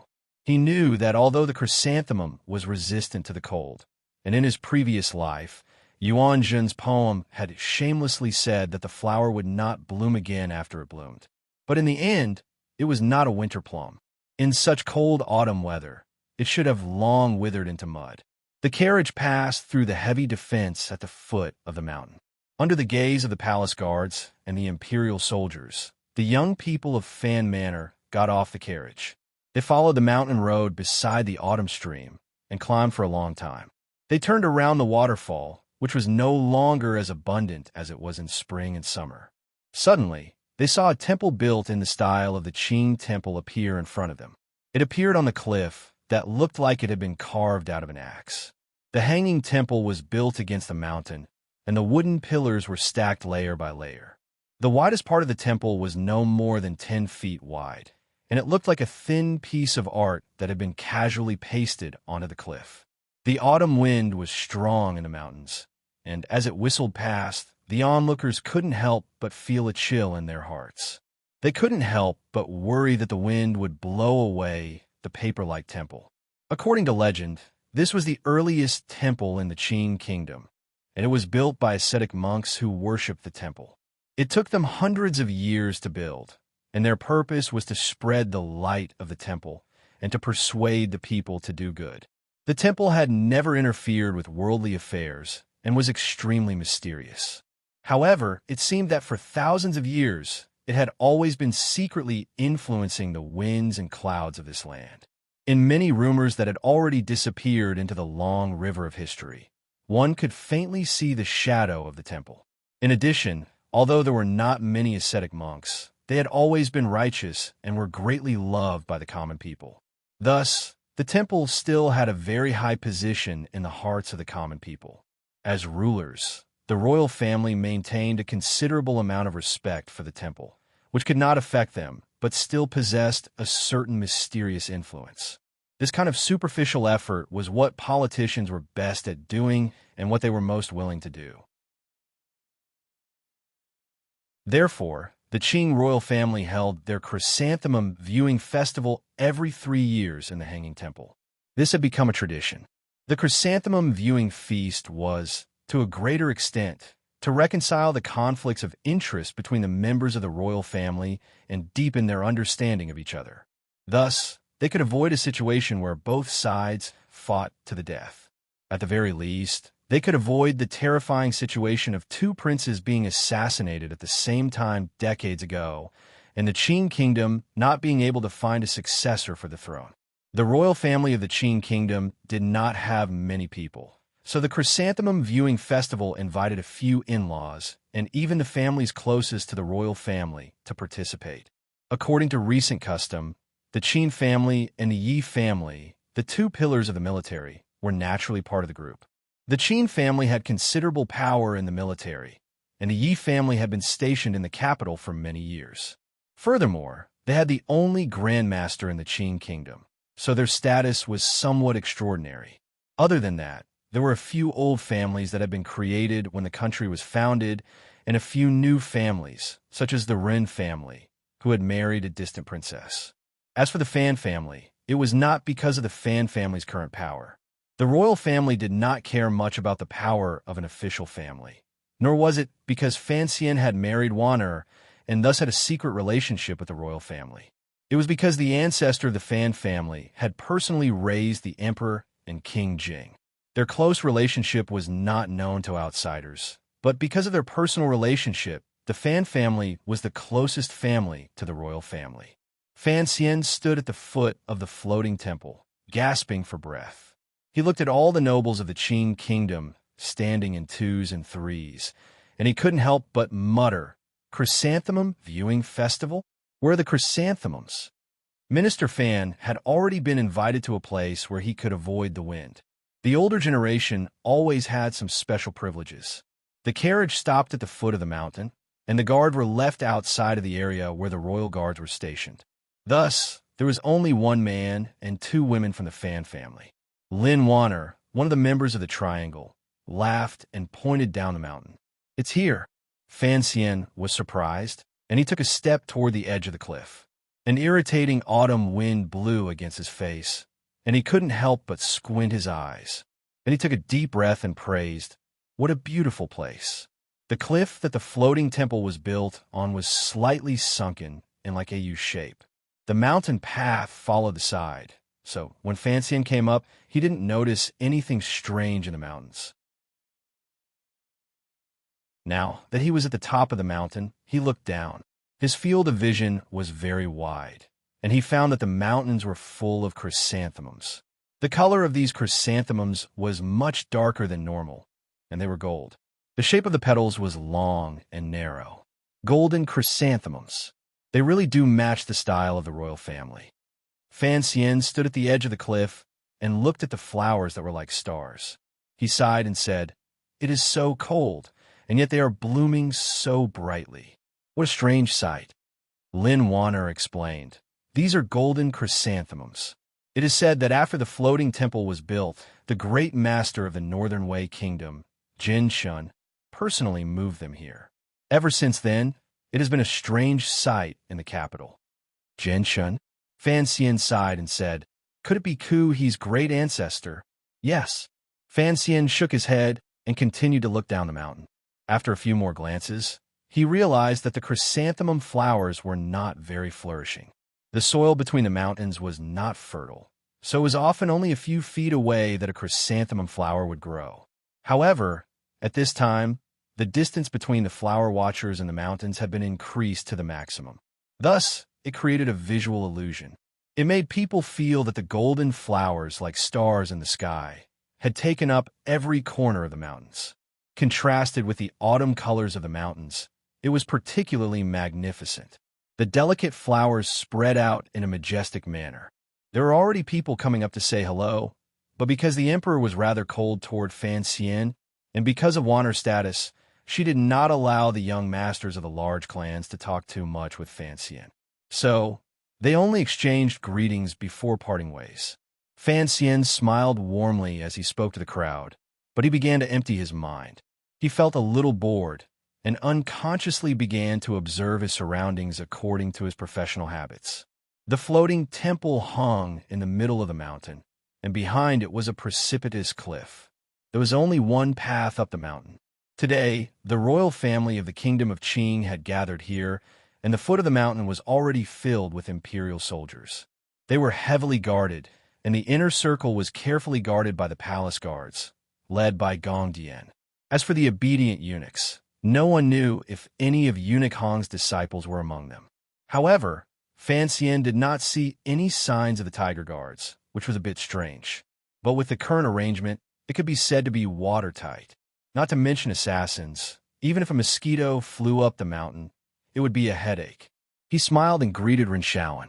Seeing him being dragged away with some embarrassment, Fan Xian smiled in his heart. His father-in-law had passed away a long time ago, and his original connections were finally beginning to fade. Looking up, Fan Xian couldn't help but narrow his eyes. The few people with the most power in the kingdom of Qing were all in this wooden temple. From afar, he could see that on the top floor, there was a person dressed in bright yellow clothing, leaning against the railing and admiring the view. That person was, of course, the emperor. Raising his head to look, Fan Xian felt a strange feeling in his heart. His mind suddenly spun, and he began to imagine a scene. If at this time, the people of northern Xi, or the aces of Dongyi, burned this floating temple down, what would the world suddenly become? Of course, he also knew that the defenses in Jingdo were very tight. It was impossible for such a thing to happen. However, he still impudently imagined that if he wanted to climb up this temple, which footholds should he choose, and what kind of path should he take to reach the top floor in the shortest amount of time? This was purely a professional habit. A eunuch hurried out of the temple, and the young nobles in the open space in front of the temple quickly made way for him. The eunuch walked in front of the three people of the Fan family, and very respectfully he said in a low voice, "His Majesty has summoned Lady Wanner." Lin Wanner was a little surprised. She looked at Fan Xian and softly asked, "Eunuch Dai, is it only me?" Eunuch Dai was an old acquaintance of Fan Xian's, and he knew that in front of everyone, if Fan Xian was not summoned to the temple, there would be a lot of talk. He secretly looked at Fan Xian with a guilty expression and calmly said, "His Majesty has no other orders." Fan Xian smiled and said to Wanner, "Then you go." He paused and then said with a light laugh, "Uncles always love their nieces the most. I know that." Watching Wanner disappear through the dark door of the floating temple, Fan Xian squinted his eyes and said nothing. He led his sister to another corner, ready to take a look at the scenery there. Unexpectedly, someone did not want to let him relax. A slightly uneasy voice rang out, "Teacher." Fan Xian looked back, and sure enough, it was Yi Linger. Seeing her uneasy expression, Fan Xian knew why. Next year, Yi Linger would be married to the second prince, and the conflict between him and the second prince seemed to be one of anger. But in reality, it was a bloody and violent affair. Since she was Yi Zhong's daughter, how could she not know the real reason? He looked at Yi Linger and smiled warmly. "What are you thinking? Are you blaming me for bullying your future husband too much?" Seeing his calm expression, Yi Linger returned to her usual easygoing self. She smiled and said, "I was worried that you wouldn't talk to me." Ruoro laughed. "What are you talking about?" Yi Linger sighed. "I don't know where the second prince is. In the future, he will be missing from the mahjong table. I'm not used to it." In the back garden of the Fan Manor, there had been frequent mahjong parties over the past year or two. The four people at the table were Fan Ro and Fan Xija. The other two were Lin Wanner and Yi Linger, who were best friends. It's all because you and Ruo are giving money to Fan Xija and Wanner. Fan Xian smiled. When the game is over, you can lose less. You should be happy. As he spoke, Qin Hung walked over from afar. Before he got close, he shouted, "What are you guys talking about, hiding here?" Seeing how loud his voice was, it seemed that he wanted everyone to hear him clearly. Fan Xian smiled wryly. "We're talking about mahjong." Qin Heng's interest was piqued. He patted Fan Xian on the shoulder and said, "I'm good at that." He looked around and frowned. The Chrysanthemum Viewing Party is a chance for the Emperor to get close to the children of the noble clans. Why is it so quiet around you? With Fan Xian's power, even if those people felt inferior, they would still come and say a few words to him. There was no way it would be so quiet. Fan Xian's face was calm. He said, "Today, I learned that chrysanthemums can only be looked at from afar and not played with. You know my personality. I don't want to talk to these people. As for getting close to them," he laughed, "I'm not interested." The so-called Chrysanthemum Viewing Party, in his eyes, was a social gathering similar to the wine parties in his previous life. It was also a bit like a tea party. It was a way to show how close the royal family was to each other and establish their status. But for Fan Xian, he did not want to rely on the power of the royal family to show his existence. So, he felt that it was very boring. Qin Hung was already 30 years old. He had a wife and family, but the Qin family had to come see the chrysanthemum every 3 years. He had seen it many times already, and he was tired of it. Hearing Fan Xian say this, he couldn't help but nod. Today, the second prince and crown Prince Jing had not been released from their manors. They were still under house arrest, so they did not come to the floating temple. "Teacher, the view here is not bad. Why don't you write a poem?" Yi Linger blinked her bright eyes. Every time Fan Xian saw the girl's eyes shine like gemstones, he felt like he was going to get dizzy. He unconsciously squinted his eyes and said, "I said a long time ago that I would no longer write poems." Yi Linger, calling him teacher, could be seen as a little girl playing around, and this amusing matter had long since spread throughout the capital. But for him to call himself teacher so boldly was rather funny. Qin Hung and Ruo could not help but laugh. Qin Hung joked, "Sir Fan Jr. wrote that poem in Northern Qi. It has already spread all over the world. Do you think you can hide it from us?" Fan Xian felt a headache coming on. He casually tossed out a poem and shook his head. "Don't tell anyone else. I hate writing poems." Fan Ruo had her head lowered as she thought about the poem. She suddenly heard her brother sigh. She couldn't help but ask why. Because being chased around and asked to write poems is the most painful thing in the world, Fan Xian said slowly. Then, under the confused gazes of the other three, he began to laugh. It was a very happy laugh, a very private one, and a very brainless one. The nobles who had gathered in front of the floating temple, drinking tea and writing poems, suddenly heard the laughter. They looked over in surprise and saw four young men standing by the cliff. They quickly recognized who they were, and they couldn't help but feel shocked. Sir Fan Jr.'s name was known throughout the world, and everyone knew him. But he had already thrown the second prince off his horse, and now he was standing with the younger generation of the Qin and Yi families. What did this mean? Fan Xian did not care about what other people were looking at him, but suddenly his nose twitched. He smelled a bit of smoke, and he wondered if today's main meal was ham. He turned his head and saw that in the corner of the floating temple, there was a barely noticeable black smoke rising up. Everyone present was very sensitive, and naturally, he was the leader. But no one else noticed anything strange. Even the palace guards who were guarding the area did not have any reaction. Those people were still looking at the four young men standing by the cliff, who knew how much they felt and how much they were envious of them. The autumn wind blew past, and the black smoke seemed to have been plucked up. It suddenly became very angry, and within the black smoke, there was a fire. Fan Xian's body was already flying with the wind, heading toward the front of the floating temple. Qin Hung, protect these two girls. By the time he finished speaking, he was already in front of the temple. He looked at the fire that was suddenly erupting and he could feel the heat coming from it. He waved his hand, and a palace guard who was trying to attack him yelled, "Are you blind?" The fire began to burn. Because the floating temple was made of wood, the fire started very quickly.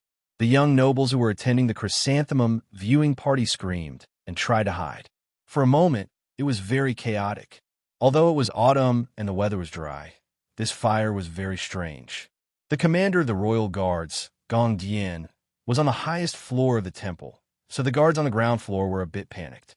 Fan Xian shouted at the guards and eunuchs, "Where is the sand and stones?" After he spoke, these people came to their senses. They now knew who Fan Xian was, and so they began to listen to his commands. One step at a time, one step at a time. First, they invited out the old officials on the first floor of the temple. Then, they sent guards upstairs to protect the emperor and deliver the news. At the same time, they sent out a dozen elites to carefully set up defenses around the temple. Their reactions were quick, and their actions were clean. Although the nobles were terrified, the guards and eunuchs gathered their courage to extinguish the fire. Not long after, the flames were suppressed. Minister Fan and the other old officials took the opportunity to retreat from the first floor. But the stairs of the floating temple were very narrow, and the messenger was very slow. The people on the top floor could not come down just yet. Seeing that his father was unharmed, Fan Xian felt slightly at ease, but he still felt a lingering fear. He had not expected his earlier fantasy to become reality. If this fire truly spread, the emperor, who was admiring the scenery on the top floor, would probably die. Someone must have started the fire. He did not know how the culprit was able to hide their identity and enter the heavily guarded temple. But the method of starting the fire was too lousy, and Fan Xian found out. Things were not that simple. Fan Xian stood in front of the chaotic temple, and he forced himself to remain calm. He analyzed the situation, but he could not come up with a single clue. But thinking about Warner, who was still on the top floor, his emotions were a little messed up, and it was difficult for him to calm down. He had a bad feeling about this, but he did not dare to go up the stairs. He was afraid of being used. "Fan Xian, go and protect the emperor." Minister Fan walked in front of him and coldly said, "Yes, sir." Fan Xian had been thinking about this for a long time, and he did not have time to study the strange expression in his father's eyes. He led two highly skilled guards toward the top floor of the floating temple, but he did not want to use the stairs. Instead, he pushed off the ground and became a black shadow. He stepped on the narrow eaves of the floating temple, and like a nimble ghost, he climbed to the top of the building.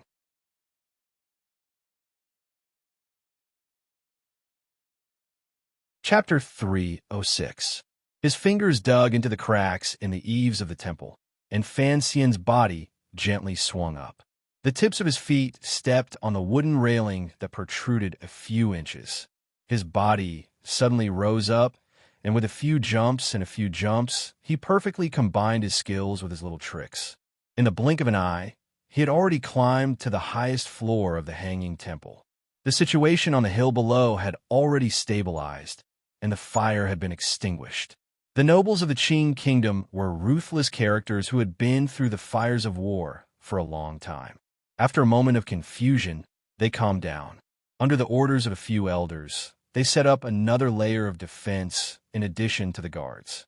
They had to ensure the safety of the hanging temple. At this moment, everyone anxiously raised their heads and saw Fan Xian's silhouette sweep up to the top floor like a bolt of lightning. No one had expected Commissioner Fan to be so skilled, and they couldn't help but exclaim in surprise. Fan Xian's right hand firmly gripped the corner of the eaves at the bottom of the top floor. His left leg was slightly bent, and his left hand rested on the black dagger hidden in his boot. It fluttered slightly in the mountain wind. The top floor was quiet, but he did not dare to rashly barge in. He called out, "I am Fan Xian." It seemed that someone on the top floor said something. Fan Xian squinted and looked into the top floor, which was covered by the windows. Countless rays of cold light gradually disappeared. Only then did he relax. Someone inside said, "Come in." With a creak, the wooden window was pushed open. Fan Xian did not dare to be slow. The muscles in his waist tightened, and his entire body bounced up. He gently snuck into the top floor of the temple with a mountain wind, afraid that he would startle the emperor. His feet landed on the ground, and from the corner of his eye, he saw the guards, who looked as if they were facing a great enemy, slowly take a step back. He knew that if he had rushed in without announcing himself, he would probably have been greeted by countless cold knives. His eyes swept across the building, and he did not see the assassination that he had anticipated. He let out a sigh of relief. Then he saw the Empress Dowager's shadow flash by in the corridor. Wanner, whom he was most worried about, was supporting the old woman. The mysterious Gongzheng walked at the back with his hands in his sleeves and his body bent. There was a fire below, and the Empress Dowager and the women in the palace had already retreated. "Why are you here?" A dignified but calm voice rang out. Fan Xian only reacted after a pause. Turning around, he bowed to the middle-aged man by the railing on his left and calmly said, "The fire below should be man-made. I am worried about your majesty's safety." The emperor of the Qing kingdom wore bright yellow, but clearly casual clothing. He held his hands behind his back and looked outside the railing. The terrain here was very high. At a glance, countless mountains and rivers were in his eyes. The mountain full of yellow chrysanthemums gave off a sense of sternness. The emperor did not seem to be too worried about his own safety. His gaze calmly looked at the great rivers and mountains that belonged to him. The corners of his lips curled up slightly. He revealed a glimmer of mockery toward the officials below the temple, who looked as if they were facing a great enemy. By this time, the Empress Dowager and her lady-in-waiting had already left the building. On the third floor, they regrouped with the imperial bodyguards who had come up to greet them and carefully retreated downstairs. On the top floor of the floating temple, other than the unusually calm emperor, there were also the crown prince, the great prince, and the third prince, the 3 men of the royal family, a dozen armed imperial bodyguards, and 4 or 5 accompanying eunuchs. Fan Xian's gaze swept over them, and he could clearly see the defensive power of the building. He couldn't help but feel a flash of worry between his brows. The fire downstairs was clearly strange, but he had quickly extinguished it, so no one had a chance to take advantage of the chaos. However, the hidden assassins must still be in the temple. He just didn't know how the kingdom of Qing, with its great power, could have let someone sneak in, but as the commissioner of the Overwatch Council, he had a lot of confidence in the kingdom of Qing's defensive power. Even if there were assassins in hiding, they could only be top-notch aces who could throw the world into chaos with one sword strike. There could not be more than 3 of them. But the fact that Gong Dian was not in the building made Fan Xian's heart clench. Eunuch Hong helped the Empress Dowager down the stairs. This fact made Fan Xian's head hurt even more. Could it be that the assassins had started this fire just to lure the number 1 ace in the palace downstairs? At this moment, upstairs, other than the armed guards, it seemed that he was the only true ace. Fan Xian judged the situation in the building with a bit of arrogance. After all, in his heart, the great prince's skills on horseback were not bad, but when faced with this kind of sudden attack, the difference between him and an excellent assassin was too great. Looking at the emperor's expression, it seemed that he didn't care much about this matter. Perhaps this was the steadiness and dominance that a ruler had to display. But Fan Xian didn't want to cause the deaths of countless innocents in the kingdom of Qing because of the occasional injury of this middle-aged man. He frowned slightly and gave the crown prince, who was behind the emperor, who was forcing himself to appear calm. The crown prince was slightly surprised, but immediately knew what Fan Xian was thinking. He bowed to the emperor and said, "Father, the cause of the fire is unclear. Please leave for now." Who would have thought that the emperor would not pay any attention to the crown prince's request? He slowly turned around, and there was a faint self-mockery on his thin face. He looked at Fan Xian and said, "Has the fire been extinguished?" Fan Xian was slightly surprised and nodded. "It has been extinguished. Then why do you still want to leave?" The emperor's left hand gently stroked the railing. Slowly, he said, "In this life, there have been very few times when I have retreated." Fan Xian's expression was calm, but in his heart, he had already begun to curse. He thought, "You like to pretend to be cool and play with excitement, but I have no such interest." In a low voice, he said, "Although there have been no unusual movements, this place is high up on the peak. It is the most difficult to guard against. Please, your majesty, think of the world and immediately return to the palace." Using the world to admonish an emperor was the most effective method in court dramas in his previous life. But it was clear that it had no effect on the emperor of the kingdom of Qing. Instead, he turned around and coldly said, "Fan Xian, you are the commissioner of the Overwatch Council. If someone dares to assassinate me, that would be a dereliction of duty on your part. Do you want me to be punished by not being able to admire the flowers because of your dereliction of duty?" Fan Xian was angry and bitter. He thought that he was only the commissioner of the Overwatch Council. Although the Sixth Bureau was indeed in charge of this part of the business, the chrysanthemum viewing banquet had not allowed the council to interfere. How could he have predicted the enemy's actions? However, he immediately thought of the Overwatch Council's network of spies throughout the world. Recently, they had indeed not heard any news. There were only 2 or 3 powers in the world who dared to act against the Qing royal family. Those 2 or 3 powers have been quiet recently. Dongyi, which was the most difficult to guess, had also maintained its calm. Sigu Jian had always been an important target of the Overwatch Council's observation. They could confirm that he was still in Dongyi. Looking at the emperor's calm expression, Fan Xian couldn't help but mutter in his heart. Was this fire not the prelude to an assassination? Was he really too nervous? Seeing Fan Xian sink into silence, the 3 princes present who had the right to speak all thought that he had been reprimanded by the emperor, and their faces were a little embarrassed.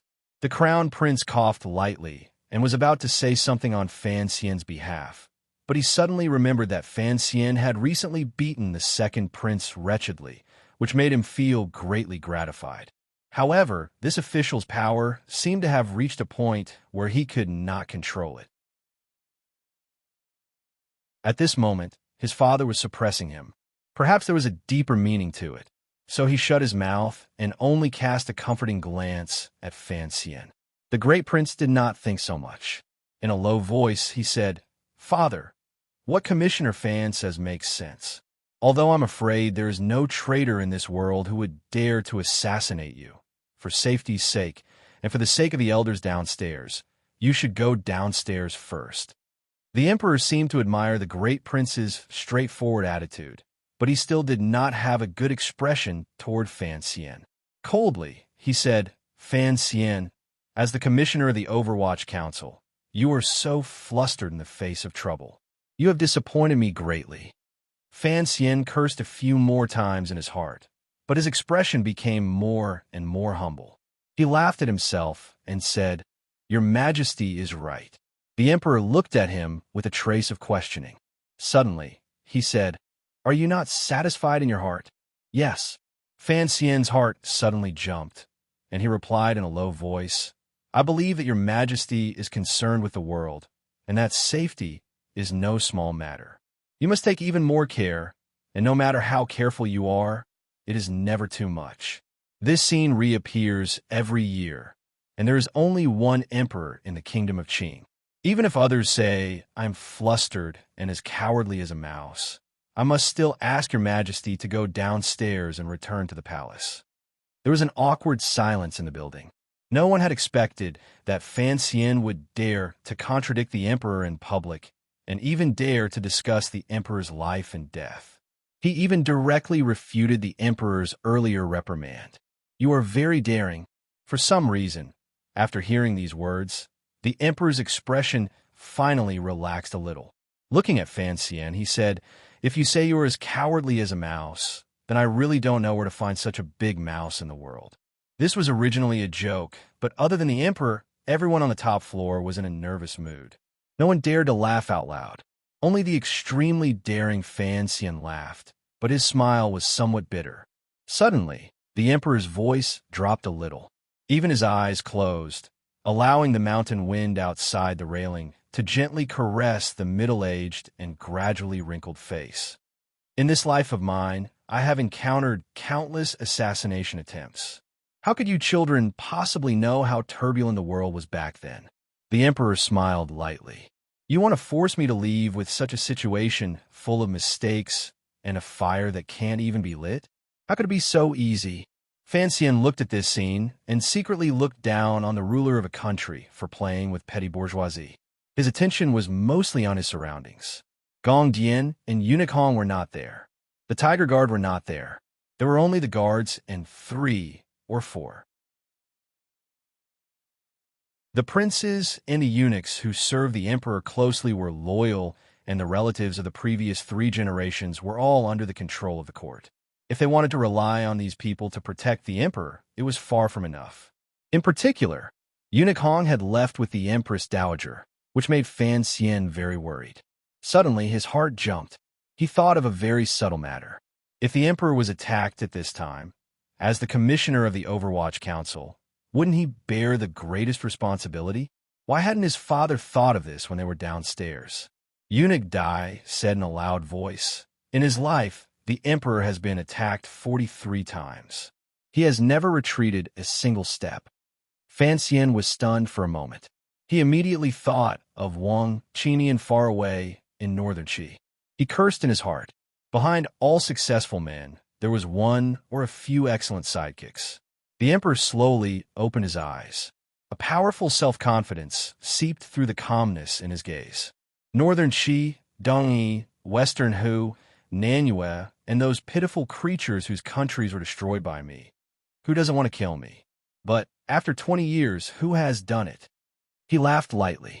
When being attacked by assassins becomes a habit, Fan Xian, you can probably understand why I don't take it to heart. Fan Xian cursed in his heart more than any other day. But since he was the commissioner of the Overwatch Council, he had to be responsible for the emperor's safety.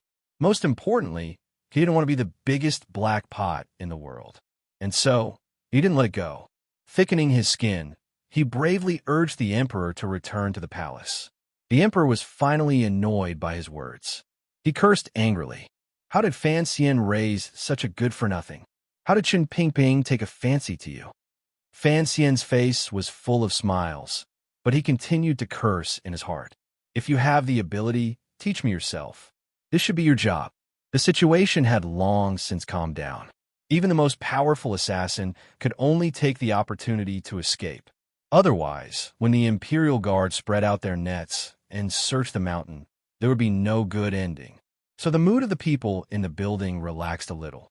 Seeing the emperor, who never showed his emotions, berate Fan Xian, they couldn't help but find it funny. The crown prince shamelessly comforted Fan Xian with a gentle gaze. The great prince couldn't bear it and turned his head away. It was the youngest, the 3rd prince, whose face was full of smiles. Perhaps watching this scene, he felt very vindicated. He didn't know why the emperor was so angry today. He kept on berating Fan Xian, as if he were scolding his own son. After all, Fan Xian was now a famous person. He was an important official in the court. In the Qin court, which placed great emphasis on the rule of law, it was rare to see such a humiliating official. Fan Xian listened with a bitter smile, but he heard something else. He was afraid that the emperor was suspicious of the same thing as he was, and that was why he was so angry. If this show was secretly arranged by the old cripple or his father, he could only praise them for being daring, ruthless, shameless, and retarded. To play such a brave act of saving the emperor for the emperor to see. The emperor was not an idiot. At least, his intelligence was no lower than Fan Xian's. How could he not see it?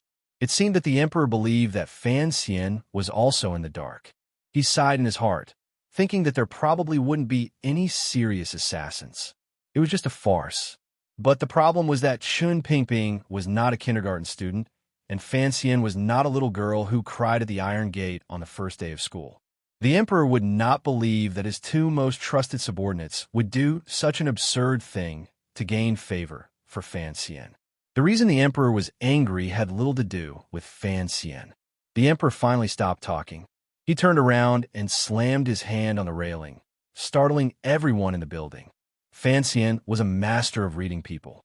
He pursed his lips to Eunuch Dai, who was next to him, indicating that the son of heaven was thirsty. Eunuch Dai had just been transferred to Taiji Palace, and he was being careful. Hearing Fan Xian's reminder, he couldn't help but feel happy. He prepared to serve tea. Wine. The emperor did not turn around, but he knew what Fan Xian was doing behind him. He looked at the scenery outside the railing. His eyes, which were like floating clouds in the sky, could not help but show a trace of mockery. 1,000 poems in the cold autumn scenery, a cup of wine in the cold fragrance of the wine. Since we're going to tall building to admire the chrysanthemums, how can we not drink wine? Every 3 years, chrysanthemum wine would be prepared for the chrysanthemum viewing party. It had been prepared long ago, but the strange fire in the hanging temple had made everyone uneasy, and they had forgotten to bring it out. Hearing the emperor's edict, a young eunuch with delicate features quickly carried the wine table to the side of the railing. His feet made no sound, and he was exceptionally careful. Hearing the poem, Fan Xian was slightly surprised. This was a chrysanthemum poem by Jia Baoyu in the 38th chapter of Story of the Stone. The emperor was reading it now to show Fan Xian that he actually knew everything. But this matter could not be hidden from the world, and Fan Xian was mentally prepared. Story of the Stone is about the love between a man and a woman. It is a bit low class, but the words are not bad, but these poems are a bit unpresentable. The 3 princes and their attendants in the building did not know why the emperor was suddenly talking about literature, and they were slightly startled. Fan Xian knew he could not back down. He smiled bitterly and bowed. I did not expect my playful work to enter the emperor's eyes. It is truly fortunate. Oh, I had thought. You were afraid people would know this book was written under your name, so you purposely put some despicable effort into the poems, making them as childish as possible. Fan Xian sighed, not knowing how to reply.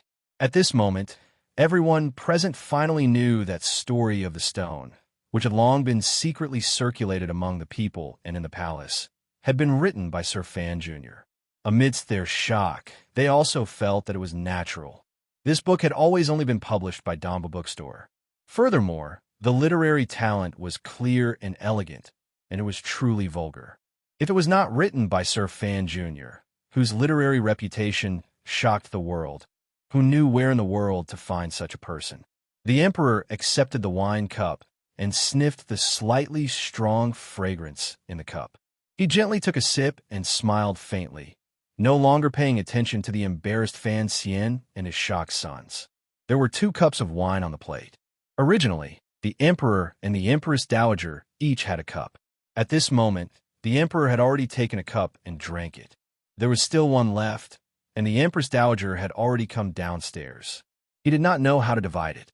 He looked at the crown prince and then at the great prince. His brows furrowed and then relaxed.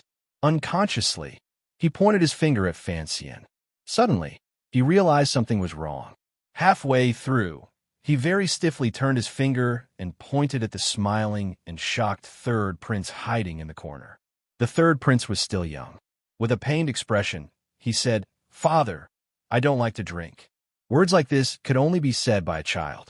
Otherwise, he would not be convicted of the crime of disobeying an imperial edict. The emperor's expression darkened.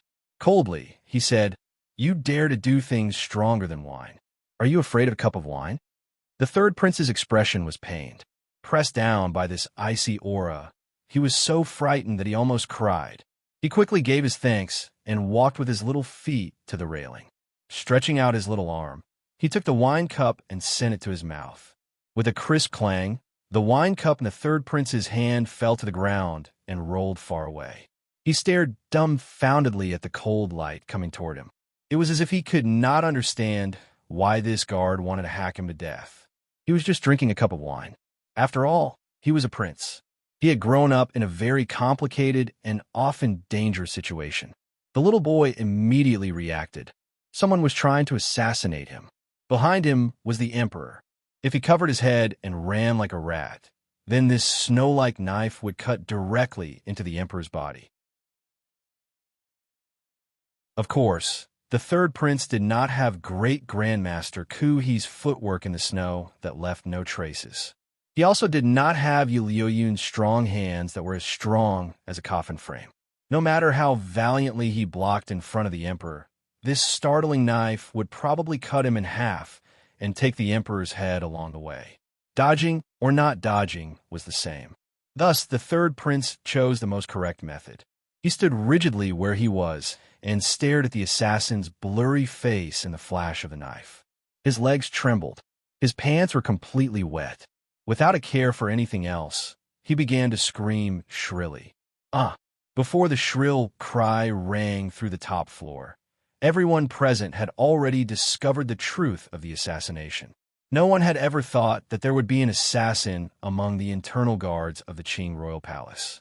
Thus, when the knife carried a startling aura and chopped toward the emperor, holding the small wine cup by the railing, no one was able to react. Thus, the knife broke through the defensive circle of guards. Only Fan Xian was an exception. He exhaled, turned his wrist, and threw out a punch. This assassin had hidden himself too deeply.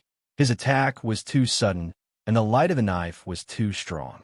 It made it so that he did not hold back at all. The snow mountain at his waist suddenly lit up.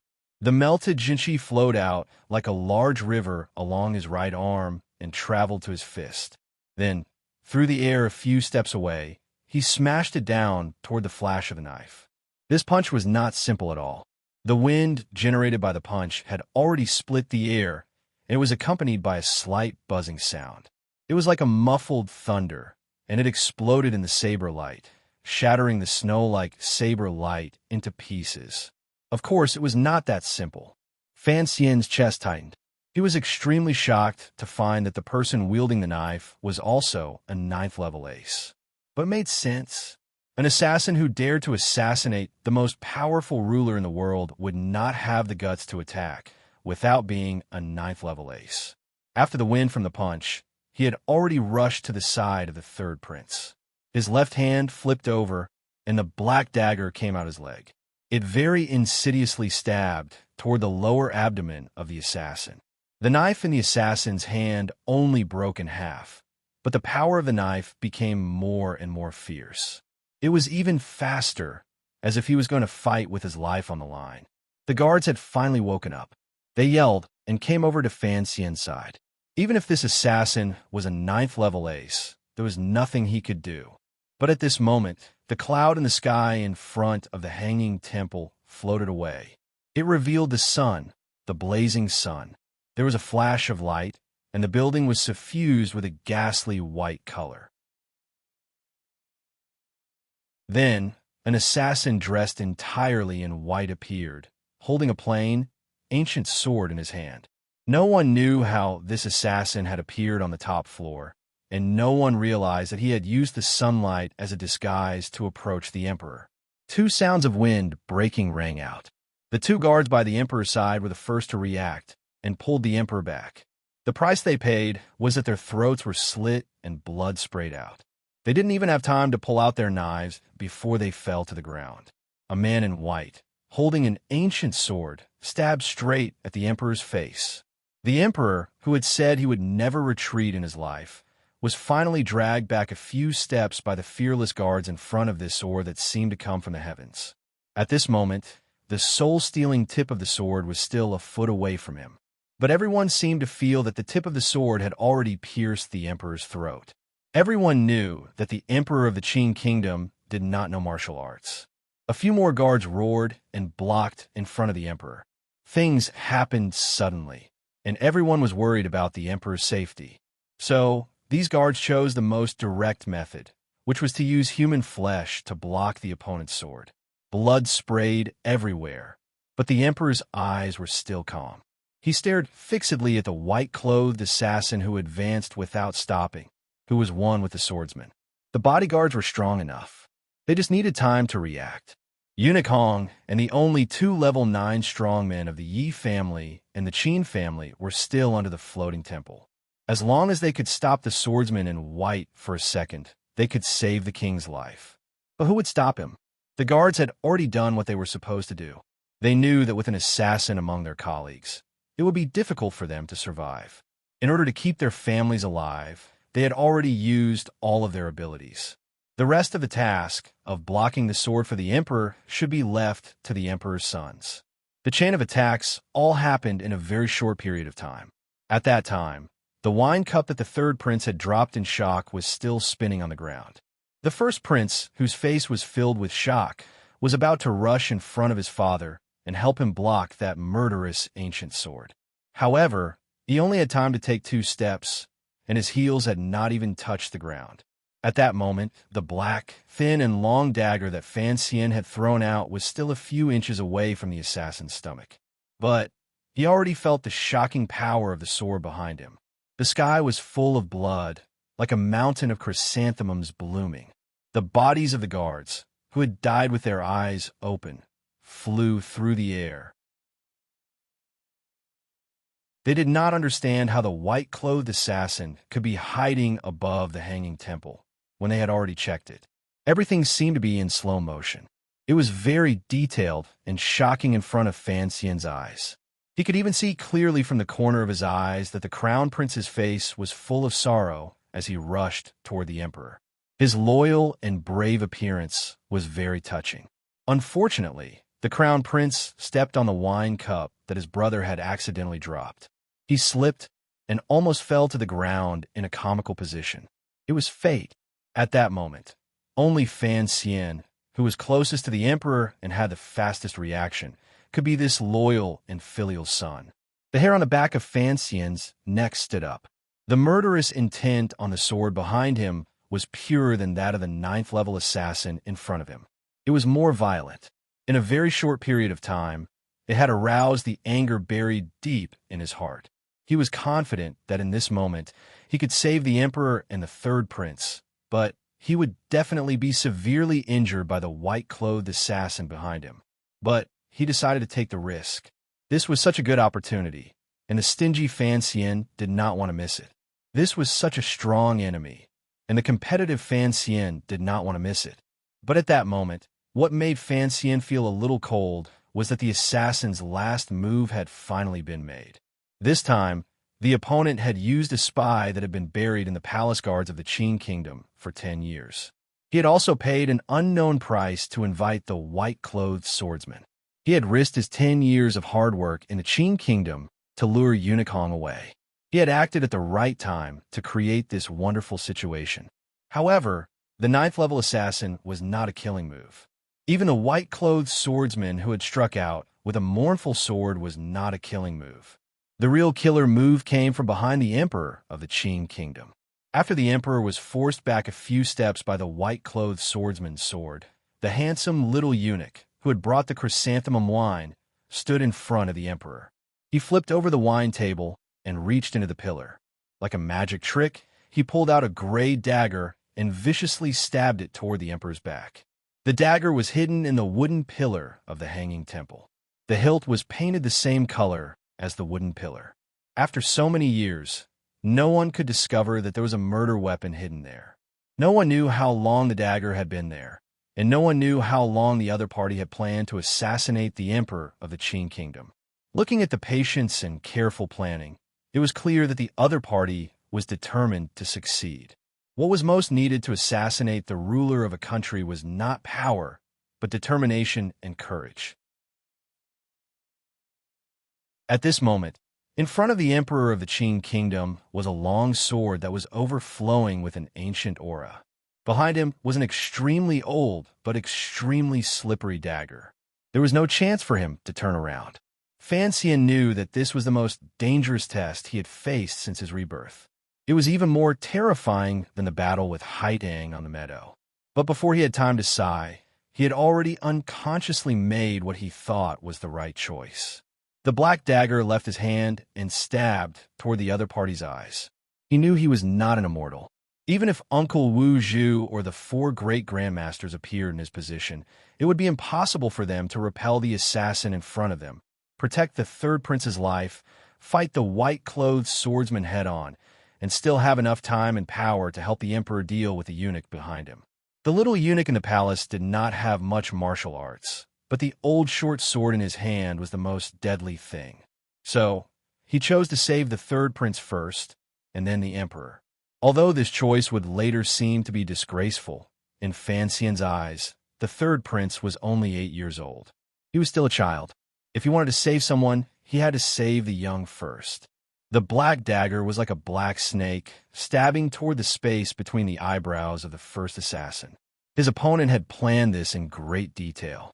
Of course, he knew that Fan Xian's most terrifying move was this black, slender dagger. According to legend, it was an inauspicious object that had been personally blessed by the old freak Fei Jie. The ninth-level assassin did not dare to be careless. With a flash of his half-straight knife, he viciously threw the dagger down the stairs. He wanted to see how Fan Xian, who was praised by the world as a master of both the pen and the sword, could withstand his knife when he had lost his weapon. Just as the dagger flew out of the railing, Fan Xian quickly turned around, exposing his back to the assassin. In the process of turning around, he moved so fast that no one could see it clearly. He fiddled with his hair and used the momentum to swing the dagger behind him. A thin embroidery needle pierced precisely into the outer edge of the assassin's pinky finger. Only a sliver went in. It seemed that not even a drop of blood would come out. The assassin gave a muffled grunt. Suddenly, he felt that his blood and qi were not flowing smoothly. With a swing of his knife, he cut off his pinky finger. Raising his head, he could no longer see Fan Xian. Like a ghost, Fan Xian had already arrived in front of the insufferably arrogant white-clothed swordsman. He stood between him and the emperor. Following him were, of course, the 3 soul-stealing black crossbow bolts and a few puffs of smoke whose effect were unclear. But mixed together, it must have been a very lascivious, poisonous smoke that was enough to destroy intestines and open stomachs. A large swath of yellow, green, and white smoke spread out in the wooden building on the top floor of the Hanging Temple. It was indescribably strange. It was like the fireworks that could occasionally be seen in Jingdo. Unexpectedly, the white-clothed swordsman seemed to understand Fan Xian's sinister fighting style very well. He had long since avoided the 3 crossbow bolts. He also held his breath and continued to stab straight with his sword. It pierced through 1,000 mountains, crossed 10,000 rivers, broke through the smoke, and headed straight for Fan Xian's face.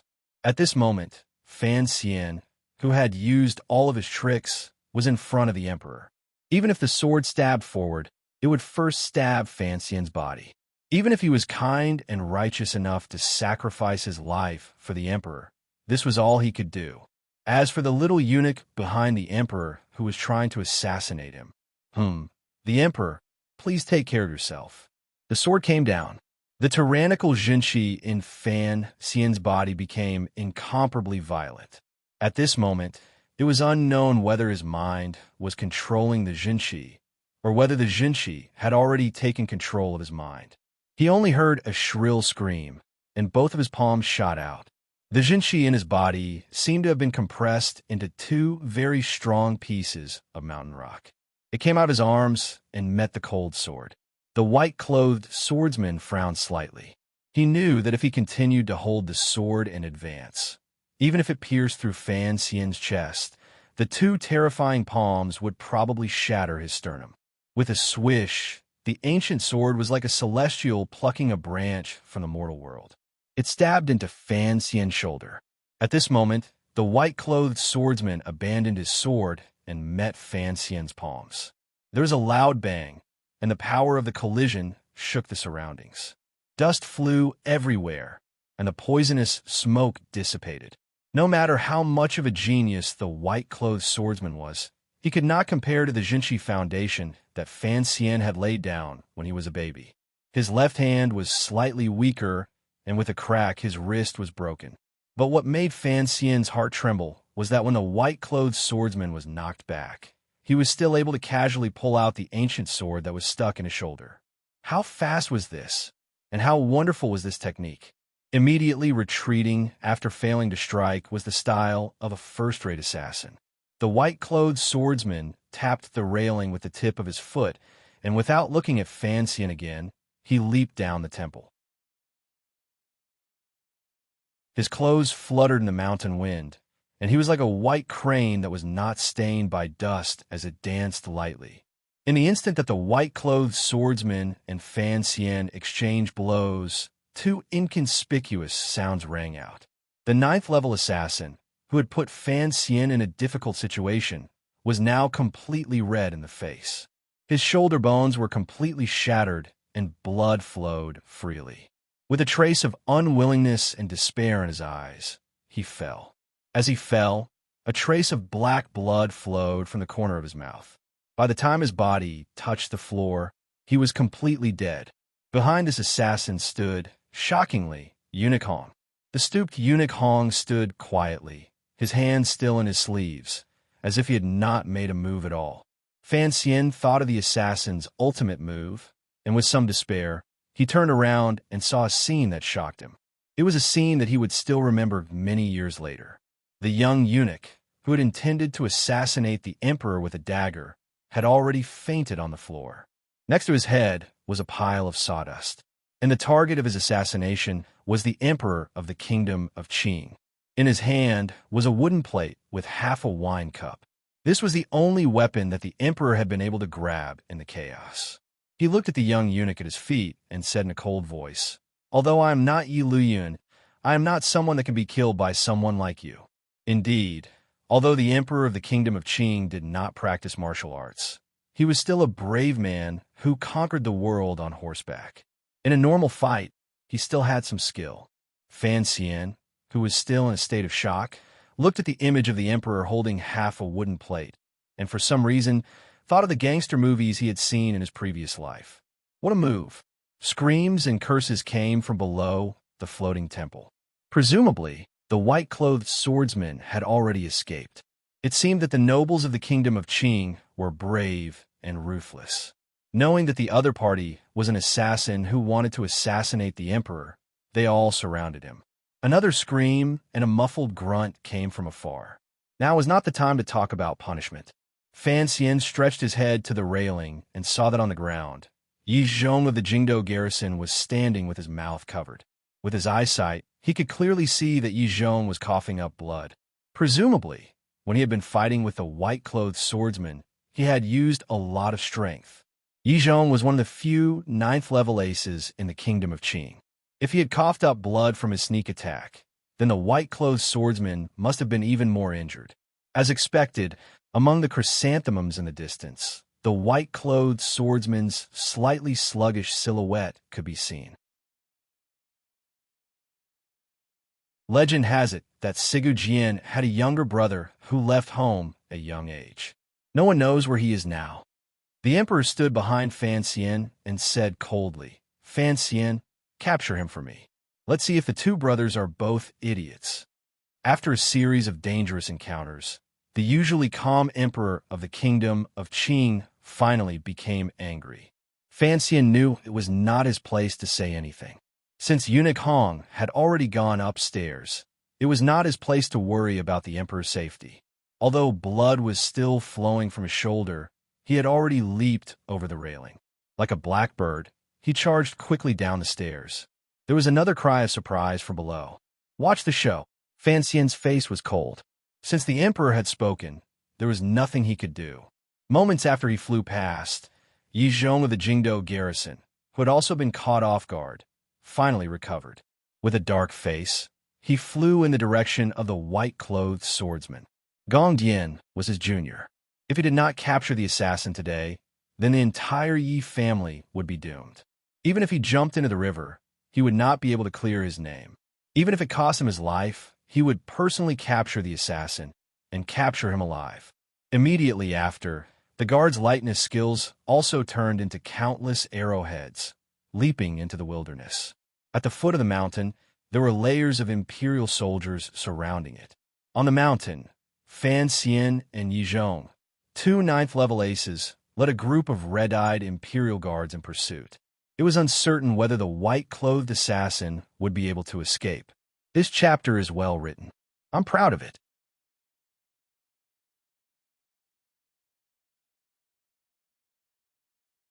Chapter 307. I can't be proud of myself anymore. I reread the first chapter and found that there were many typos and small problems. I fixed it, but I don't know if it's finished or not. Also, when I reread it, I found that it wasn't as good as I thought it was. But Honestly, I like this chapter. I am middle-aged, and my skin is getting thicker and thicker. In the hanging temple, the emperor's anger had faded, and his face was calm. It was as if the wood shavings under his feet, the blood in the building, the dead bodies of the guards and assassins, the injured and unconscious people, and the sweet smell in the air did not exist. It was as if he had not encountered an assassination that had been planned by the enemy for many years, and that he was just having a chrysanthemum viewing party that happened once every 3 years. Some people began to clean up the mess inside the temple. Many of the palace's aces were crowded on the top floor, as if they wanted to crush the building. The faces of the guards responsible for the emperor's safety were deathly pale. The eunuchs, including Eunuch Dai, were all trembling. They didn't know what changes the emperor's assassination would bring to their fate, or if it would directly stop their fated journey. The crown prince had already climbed up from the ground. His face was wet with tears. He knelt in front of the emperor with his eldest brother and apologized. "I am useless, and I have frightened you." The great prince spoke with a heavy tone. He had killed countless enemies in the West, but he did not expect that when the assassins came, he would not even have the ability to react. And Fan Xian, whom he had looked down on, was skilled and quick to react. Once you enter the 9th level, you are no longer ordinary. Although you are my sons, it is natural that you could not react in time to these fugitives. The emperor did not seem to have any intention of blaming his sons. He only glanced at the 9th level assassin who had died in the hands of Eunuch Hong in the corner, and then at the wine cup that the crown prince had stepped on and broken. He frowned. He gently held the frightened third prince in his arms, but his eyes were focused on the chrysanthemums that covered the mountain below. On the hillside, he could see the occasional movement, and the leaves were flying and breaking. "I will go." Eunuch Hong spoke humbly from behind the emperor. It seemed that he did not think that he should firmly guard the emperor's side after an assassination attempt. "Sir Fan Jr. has been ill recently. I am worried." The medicine pouch that Fan Xian had thrown on the floor before he left was very conspicuous. The poisonous smoke had filled the entire building, and there were bound to be people who inhaled it, so he had left behind the antidote pill. Looking at the medicine bag on the ground and thinking of the child's attentiveness, a glimmer of guilt flashed through the emperor's eyes. Only now did he remember that Fan Xian's health had been problematic recently. Furthermore, when Eunuch Hong had visited the Fan Manor last time, he had confirmed that the illness in his body was indeed troublesome. His fingers lightly tapped on the railing of the floating temple. Fan Jian, who had been hiding behind the nobles, seemed to sense something. He looked up. "Don't go," the emperor said coldly to Eunuch Hong. "I will send someone." As soon as he finished speaking, a few strange noises came from the valley below the floating temple. A few shadows rose from their hiding places, carrying long knives. They followed the steep mountain rocks and rushed into the sea of flowers. Not long after, they passed the palace guards, who had set off earlier, and followed the trail of the 3 people in front. They were the tiger guards. There was a temple in the mountain, and in front of the temple was a ravine. However, the ravine was a bit steep. Fan Xian ran through the ravine and the fields. Occasionally, he would reach out and pluck away the branches that came his way. He smelled the faint fragrance of the crushed chrysanthemum petals, and it was like he had eaten opium. The Jinshi in his body followed the 2 paths, and it quickly replenished his energy and strength. His feet seemed to have grown eyes, and they landed on the rocks below. His body was like a black dragon, and he rushed down the mountain at an astonishing speed.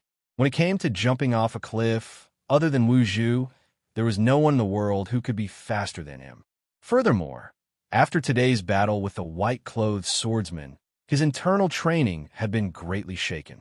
His Jinshi was abundant, and his mental state was at its peak. The injury on his left shoulder was nothing. Dozens of feet in front of him, the faintly discernible white figure's movements could be considered exquisite. It gathered and dispersed like a cloud and gently resisted the downward force. Its speed did not decrease, but in the end, it could not compare to Fan Xian's acceleration through gravity. The distance between the 2 of them grew smaller and smaller. As for the Imperial Guards who were still searching for a way down the mountain, they were already left far behind. Even the famous Lord Yi Chong, whose cultivation was obviously focused on the word zhong, was left behind by a long distance. Before the tea was cold, the two of them had already rushed to the foot of the mountain. Seeing the flag of the Imperial Army in the distance, Fan Xian let out a sigh of relief. But he was surprised to see the white-clothed swordsman in front of him slanted and forcefully changed his direction. He brushed past the edge of the sparse forest at the foot of the mountain and rushed west. They had already stepped on a flat ground. Fan Xian's speed should not have been slower than the white-clothed swordsman, but the white-clothed swordsman had clearly suffered a great loss from Yi Zhong's palm. He could not increase his speed, and so Fan Xian followed him closely. But seeing the direction his opponent had chosen, Fan Xian could not help but feel a chill in his heart. Communication between the mountain and the foot of the mountain was not easy. Even if news of the emperor's assassination had already spread, the imperial soldiers at the foot of the mountain would not be able to respond immediately. Moreover, the direction the white-clothed swordsman had chosen was the most difficult place for the imperial soldiers to cover. It was a primitive forest. Although the area of the forest was not large, it was enough to cover the white-clothed swordsman's escape. He chased in silence, hoping that the commander of the imperial army would not forget that direction because of Gong Dian's negligence. What comforted him was that the area outside the forest was clearly guarded. The white-clothed swordsman, while running at high speed, forcefully changed his direction again, cutting through in the direction of the 2 o'clock. Fan Xian followed closely. The white-clothed swordsman turned again. Fan Xian followed again. After several sudden changes in direction, the white-clothed swordsman beautifully maintained the distance between him and the imperial soldiers in the distance. Fan Xian had no extra energy to call for help. With a whoosh, the white-clothed swordsman suddenly sped up, sweeping towards the surface of a lake in front of him. After Fan Xian gritted his teeth and followed, he realized something with some fear. He had already followed the assassin through the Imperial Army's encirclement at the foot of the mountain. There was nothing in front of him, and no one was guarding it. Fan Xian's heart trembled. He could not understand how the white-clothed swordsman had escaped the watchful eyes of the Imperial Army. Other than the fact that the two of them were fast enough, the only explanation was that the white-clothed swordsman was terrifyingly familiar with the arrangements of the Imperial Army, as well as the Qin court's emergency response.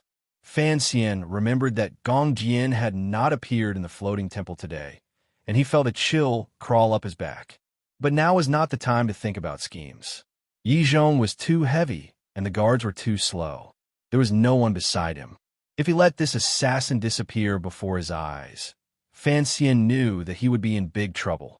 He could not turn back. He could only fly. He could only give chase. Fan Xian had full confidence in his tracking skills, especially on that night on the shores of the North Sea. He had led a few tiger guards and Che Xiaoan, who had once dominated the world, into a miserable state.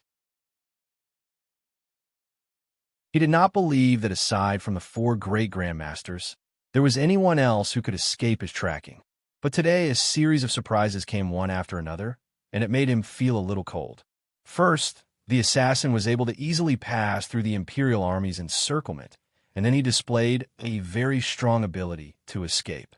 From the foot of the mountain to the lake, through the lake, between the farmhouses and the fields, the white-clothed swordsman had already disappeared from Fan Xian's sight a few times. If it were not for Fan Xian's amazing eyesight and extraordinary luck, he would have been lost a long time ago. And the white-clothed assassin's steadiness along the way, it even seemed to be an instinctive reaction. It was something that Fan Xian admired. He had been exposed to the Overwatch Council since he was young, and he knew how many years of immersion it took to achieve this. Fan Xian noticed the way the white-clothed swordsman covered his tracks. He was very experienced, and there was something sinister about him. It was very familiar to Fan Xian. It was like the darkness he was already very familiar with.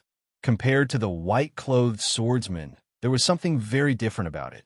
This was the true face of the white-clothed swordsman. He was calm, ruthless, and decisive. All of these were the pinnacle of the human world. That sword strike in the floating temple, although brilliant and heroic, did not seem as frightening as the dark aura emanating from the swordsman right now. The true power that the swordsman displayed had long surpassed that of the old Shaoyin, and was even greater than Fan Xian's true power. Fan Xian was becoming more and more alarmed. At the floating temple, he had been too impulsive, too hot-blooded. Now that he had calmed down, he could properly assess the power of the swordsman's strike. If he had not injured the swordsman, perhaps the only thing Fan Xian would have done now would have been to immediately stop and get as far away from the white-clothed man as possible. In front of the two of them, the capital was in sight. The city walls were tall and imposing. With a roar, the white-clothed swordsman did not stop. He single-handedly took off his snow-white robe, revealing a simple set of clothing underneath. It was similar to what the commoners of the capital would wear. The white robe fell into the mud. A moment later, the tip of a foot lightly touched the cloth, and a shadow quickly flew past. Fan Xian looked at the swordsman, who had already disguised himself as a commoner. His admiration for the swordsman was at its peak. His opponent did not flee to the outskirts like the other assassins. Instead, he walked right in the trap and killed his way into the capital. There were tens of thousands of people in the capital, and if the swordsman was able to blend in with them, he must have had a reliable identity. Even if the Overwatch Council mobilized all of their forces, they would not be able to find him. Today, the royal family had gathered at the floating temple, so the security of the capital was naturally lax. The soldiers at the gate felt their vision blur, and after rubbing their eyes, they did not know what had happened. Fan Xian could see clearly that the swordsman had already blended into the crowd of the capital. He was not afraid of shocking the crowd, and so he rushed straight through the gate. When he entered the city, he was not blocked, and he was still able to follow the assassin. In the complicated situation of the capital, it was the time to truly test the abilities of the assassins in the dark. Fan Xian used all of his skills to not lose sight of the shadow-like figure in front of him. Fortunately, he was in a good state of mind, and his speed did not decrease. The silent pursuit and counter-pursuit took place in the private residences and alleys of the capital. Perhaps it was not as dangerous as last time on the shore of the North Sea, but the degree of tension was much greater. A shadow floated in the corner of a building. His bamboo shoes tapped against the ground, and he passed through the busy streets of the old city. He knocked over a hawker selling candied fruits. It was this knock that allowed Fan Xian to determine that the assassin was heavily injured. It looked like he could not hold on much longer, and that was why he could not control his body. A dead alley suddenly appeared. After a series of hurried and light footsteps, Fan Xian finally succeeded in blocking the swordsman at the end of the alley. After repeated trekking and using his heart and mind, his face was unnaturally pale, but his cheeks were flushed with excitement, and his eyes were bright. It was a sign that the Jinshi in his body had reached its peak. The assassin in the alley was in a worse state. His white clothes were gone, and under his ordinary clothes, blood could be seen faintly seeping out. The assassin turned around. It was a completely unfamiliar face to Fan Xian, and it was also incomparably pale. Presumably, he rarely saw the sun, and Fan Xian didn't know if he had changed his appearance. He looked at Fan Xian, who was only 10 steps away from him, and said in a raspy voice, "Sir Fan Jr., are you not tired?" Fan Xian was slightly startled, and said quietly, "I did not think you could run this far." The assassin faintly smiled and gently stretched his hand into his outer robe.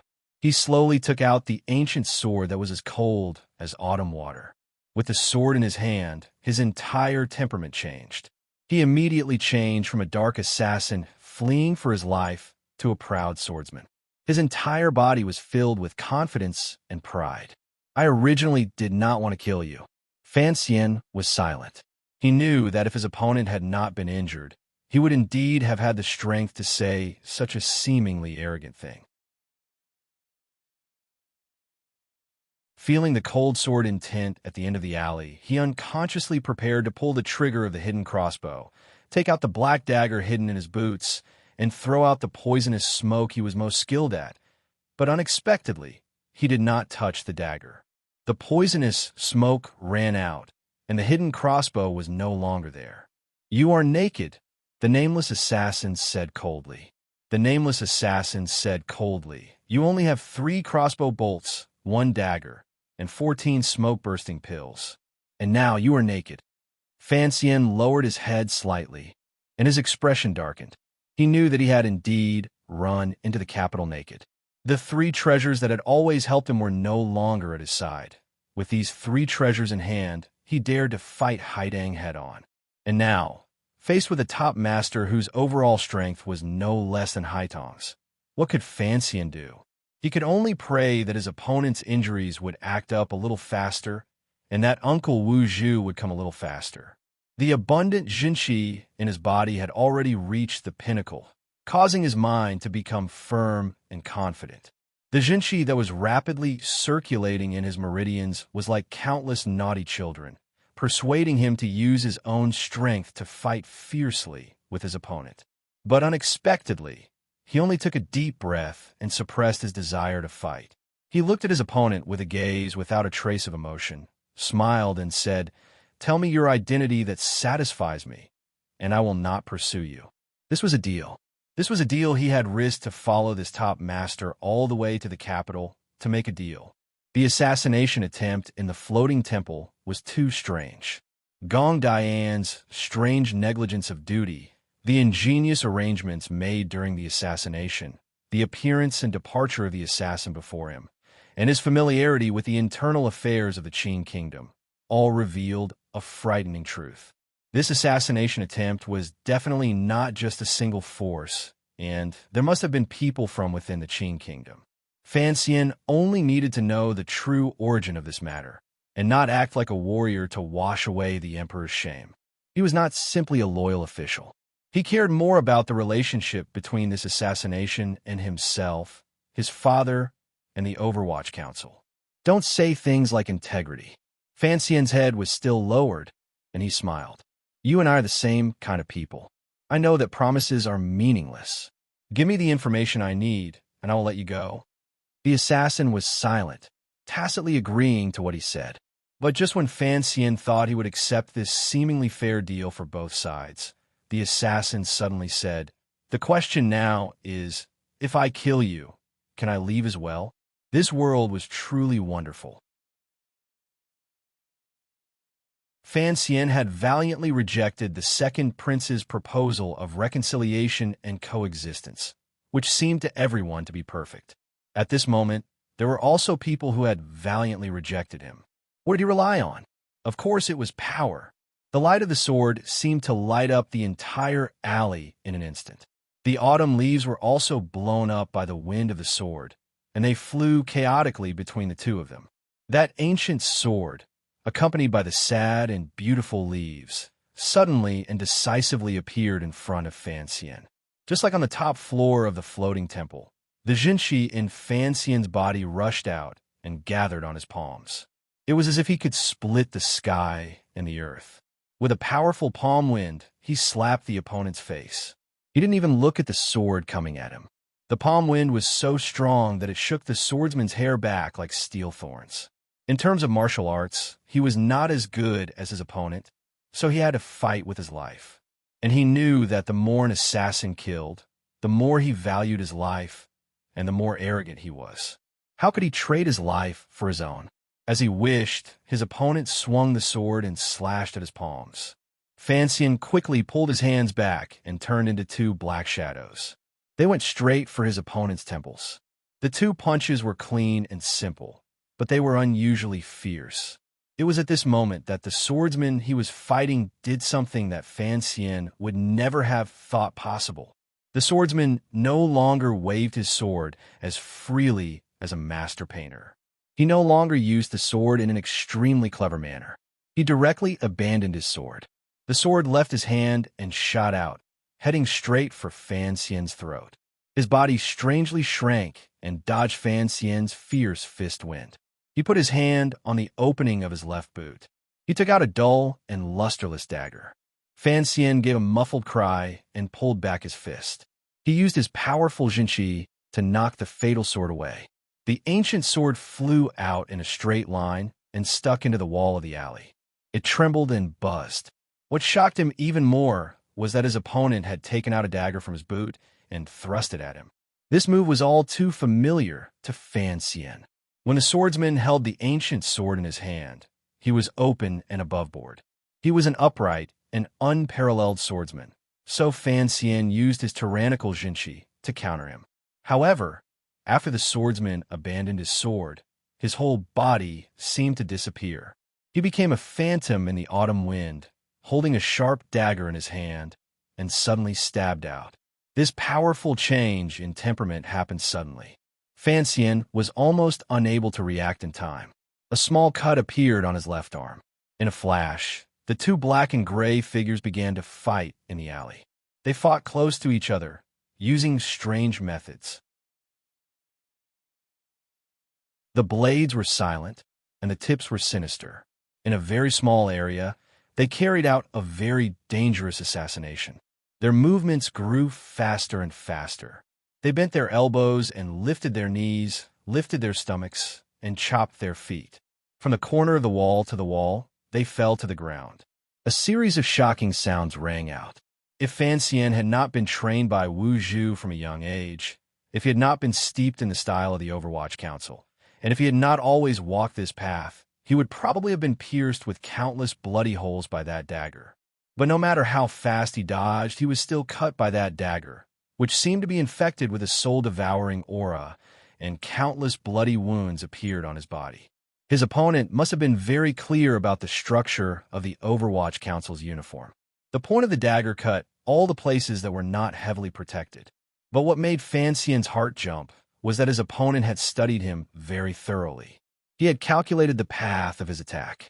The little tricks that he relied on to save his life were always predicted and dodged by his opponent before he could use them. Whether it was the pinky, the eyeball, the pinch, or the elbow, all the shameless, dirty, and sinister moves lost their effectiveness. A pale gray light flashed before Fan Xian's eyes.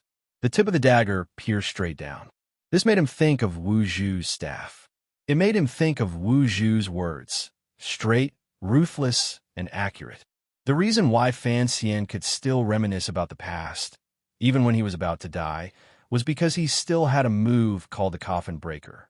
There was still a blade hidden in the tips of his boots. With a flick of his hand, the violent jinqi in his body burst forth. The Overwatch Council's uniform on his arm was shaken to shreds. His right hand, stimulated by the jinqi, shook incessantly. Faintly, there was a hint of the elegance of Yili Yun's Sans Ho from the cliffs of Danzhou. The assassin, who was attached to his left arm like a ghost, felt a powerful and heart-wrenching jinqi hit him in the face. His opponent's slapping fingers scattered like withered twigs. The assassin's chest tightened, and he was shaken back. The tip of his foot stepped down, right on the tip of Fan Xian's sinister boot, and he floated back 3 feet. Fan Xian gave a muffled grunt. Holding the wound on his left arm, he looked at the terrifying enemy in front of him.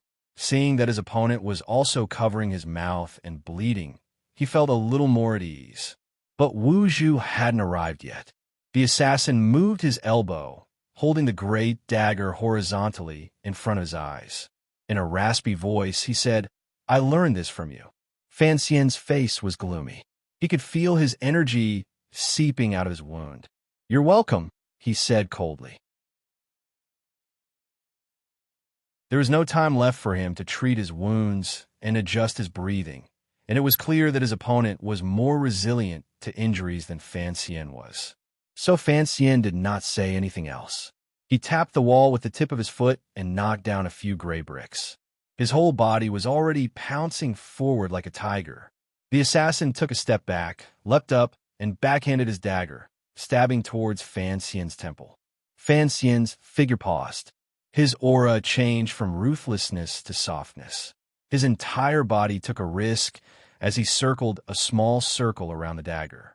A cold light flashed between the 2 fingers of his right hand. He extended them out like a ghost from behind his neck.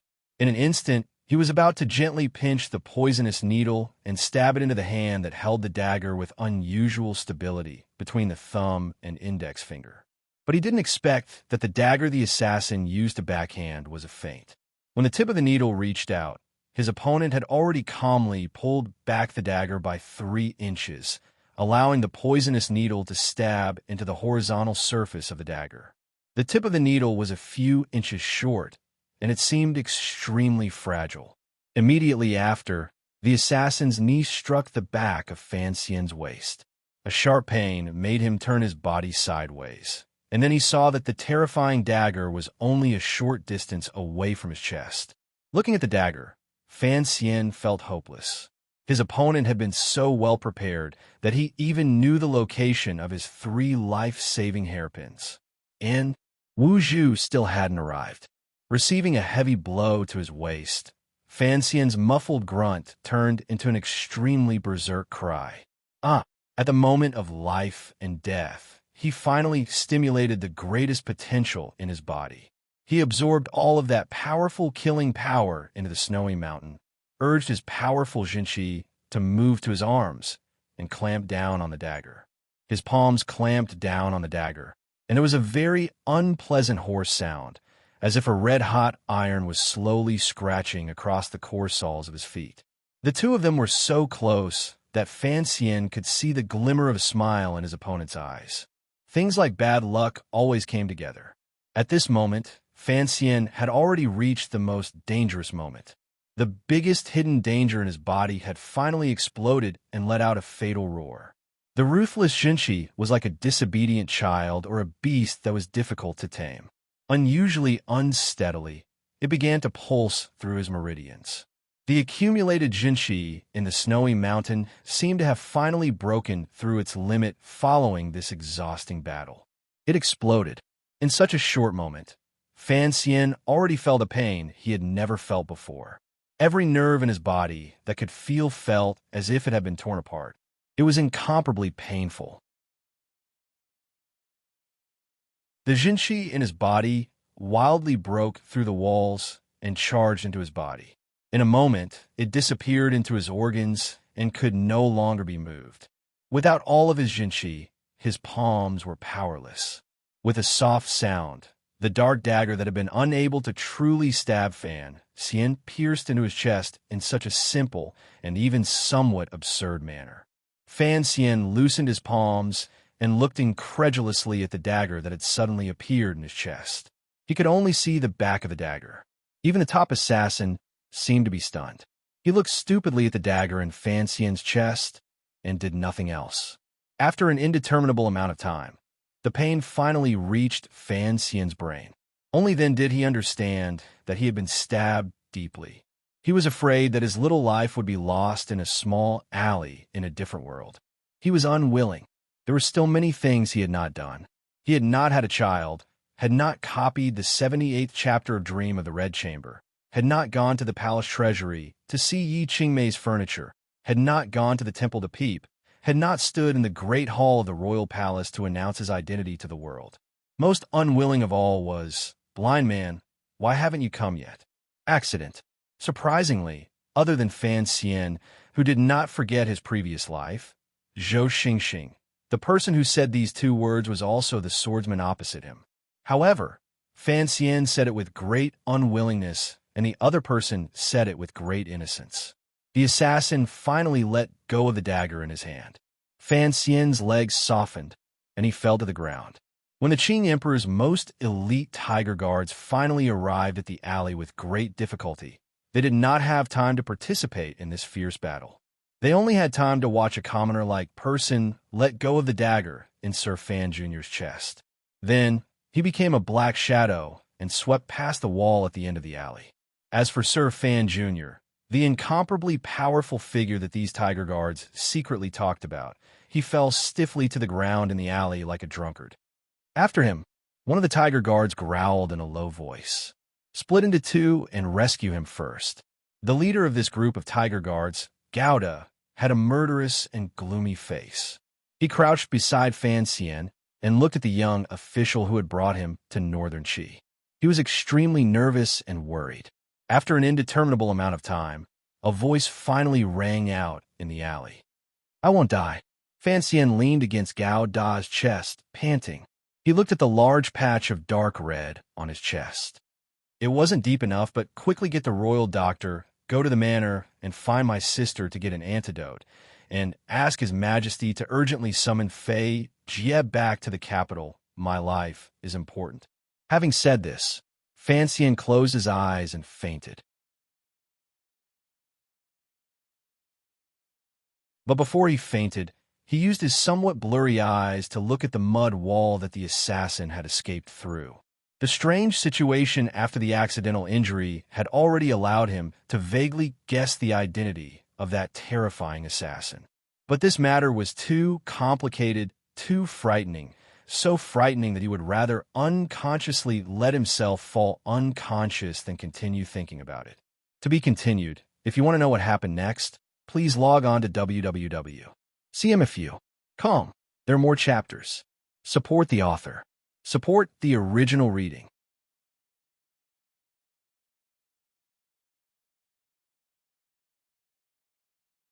Chapter 308. The curtain of the carriage fluttered along with the oncoming wind, revealing a corner of the green mountain outside the carriage and the long stone road behind it. It was like countless scenes that were continuously rewinding. In the corner of the picture, a black cloth was fluttering. It became a flowing black light, gradually taking over the entire picture. The picture turned bright, and the mottled sequins became familiar little flowers, blooming between the cliffs of Danzhou. A slightly rough but exceptionally warm hand reached out and plucked one. The flower was dried by the sun and the sea breeze on the balcony of a house, and mixed into the tea. Boiling water was poured into the cup, stirring the tea leaves and dried flowers into a golden amber color. Another hand reached out, picked up the cup, and placed it in front of him. Young master, have a cup of Cece's new tea. Today is her first day in the family. Donger, who had not been seen for a long time, had a warm smile on her face. For some reason, she was not in Danzhou, acting like a tofu beauty. Fan Xian shook his head, took the tea, and brought it to the other side. He looked at Wan who was sitting next to him, nibbling on a chicken leg. It's oily, he said, rebuking her. How can you eat that? Drink some tea and clear your throat. Wan did not say anything. Instead, it was her sister, who was sitting to his right, who smiled. The faint worry between her eyebrows had disappeared, making Fan Xian feel very comforted. It's time to go, said Wu Zhu coldly, his face covered with a black cloth. Where are we going? He asked subconsciously. To see the lady. All right. Fan Xian did not have any objections. He stood up excitedly and walked to the bedside to pick up his luggage, as well as that black box. But for some reason, the box was unusually heavy today. He could not lift it, and he was sweating profusely. A drop of sweat rolled down Fan Xian's forehead, dripping onto the pillow. In a daze, he opened his eyes a little and stared at the painted eaves above him. He knew that he was in a strange room, and he couldn't help but feel a chill run down his spine. He thought to himself, what are you doing? Don't tell me. He warred again. If he had to be reborn every time he died, perhaps Fan Xian would rather he had died thoroughly the last time. Why did he have to walk through this world? He had seen so many people, encountered so many things, moved so many emotions, and felt a reluctance to part. Yet he had to leave. Yet he still remembered. Fan Xian's somewhat unfocused eyes finally adjusted to the light in the room. He began to learn to focus like a baby. Finally, he saw clearly beside him. Wanner's eyes were red and swollen from crying. She gripped the corner of the bedsheet tightly and bit her lower lip, unwilling to make a sound. It seemed that he was still alive and still in the world of the kingdom of Qing. He just didn't know where he was lying. It was difficult for him to lower his head, but from the pain in his chest, he knew that his injury had not been healed. At this moment, the room was filled with submissive eunuchs. They were looking around in fear, pretending to be busy and sorrowful. At the door, a group of old men dressed in the attire of imperial physicians were talking to a middle-aged man sorrowfully. Your Majesty, we really have no other choice. The middle-aged man was furious. "If we cannot save him, then you will all accompany him in death." Fan Xian, who was in a semi-conscious state, saw this scene and couldn't help but laugh coldly. But the corners of his lips did not listen to his brain's commands. He thought to himself that this was indeed a familiar line.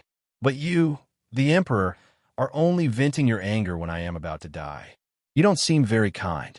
Compared to the situation in front of him, Fan Xian subconsciously hoped that it was his father, Minister Fan, who was yelling at the imperial physicians. He wanted to reach out and pat the back of Wanner's hand, but he didn't have the strength to move. There was no place in his body that did not hurt. There was no place that did not feel empty. He forced himself to focus, but his head buzzed and he fainted again. While Commissioner Fan still had the leisure to silently criticize the Emperor and comfort his wife, the entire capital was in chaos. The Emperor had been assassinated. This incident could not be hidden from the world. So many people knew about it at dusk. But what made the people feel at ease was that the Emperor had not been injured in this incident. But not long after, news came. Fan Xian, the commissioner of the Overwatch Council, had loyally protected the Emperor and acted bravely. He had personally resolved this disaster. Then, despite his weakened body, he had chased the assassins from the Hanging Temple into the capital. Finally, he could not take it anymore and fell to the ground, heavily injured. No one knew if he would survive. Fan Xian had always had a good reputation among the people of the Qin Kingdom. When they heard this news, most of the people in the capital held their bowls of rice in their hands and expressed their sincere concern and blessings. At night, there was a long line of people carrying lanterns to the Temple of Qing to pray for him. On the southern street of the city, there were not many lights on in Fan Manor. It was dark, and the servants were at a loss for what to do as they waited for news. After Fan Xian was injured, he was sent to the palace by the Tiger Guards. After the Emperor returned to the capital, he kept the heavily injured Fan Xian in the palace and ordered the royal doctors to watch over him. Everyone in Fan Manor felt that this was only natural. The young mistress and the young mistress had already entered the palace, and there was no news yet. But the rumors said that the young master had been stabbed with a knife and was seriously injured. The royal doctors could not do anything about it. Unexpectedly, the Minister of Revenue, Fan Jian, did not enter the palace. He only sat in his study with a gloomy face. No one knew what he was thinking.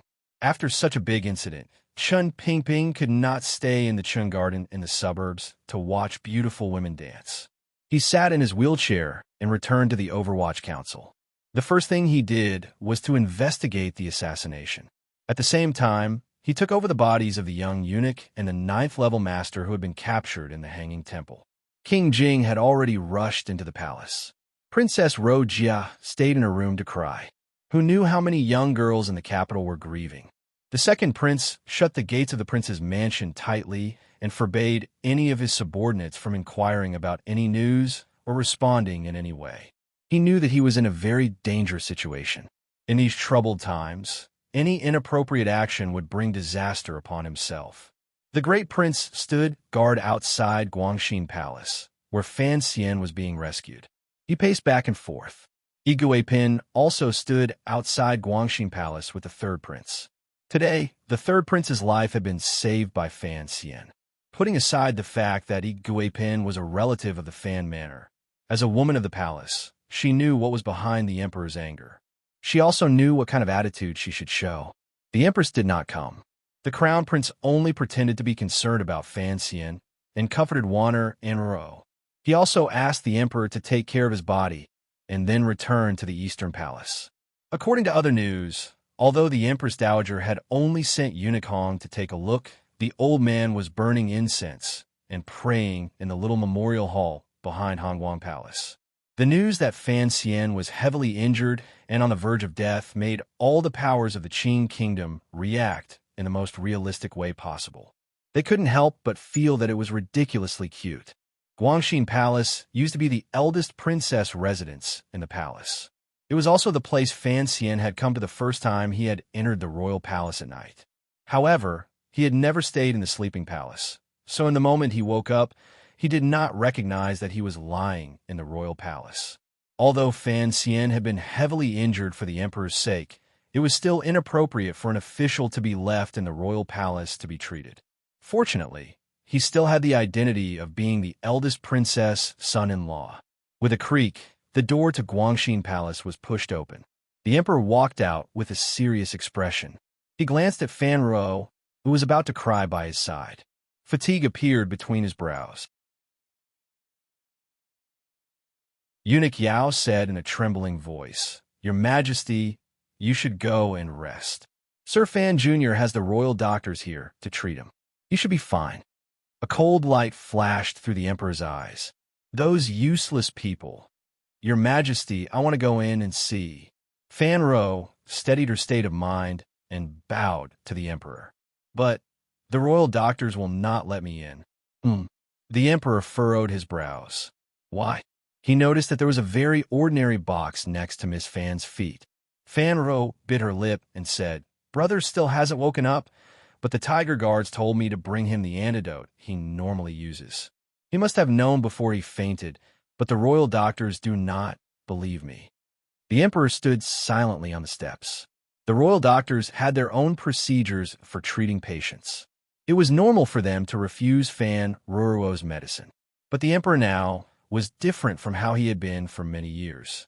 It seemed that this was the first time he realized that out of all of his sons, only one of them was the most promising, and only one of them did not think about problems for the sake of his own position. In the Hanging Temple, at such a critical moment, if Fan Xian's first choice had been to risk his life to save the emperor, the suspicious emperor would probably still have been wary of Fan Xian. Because that kind of action might have been because he was a powerful official. He wanted to show his loyalty to the emperor.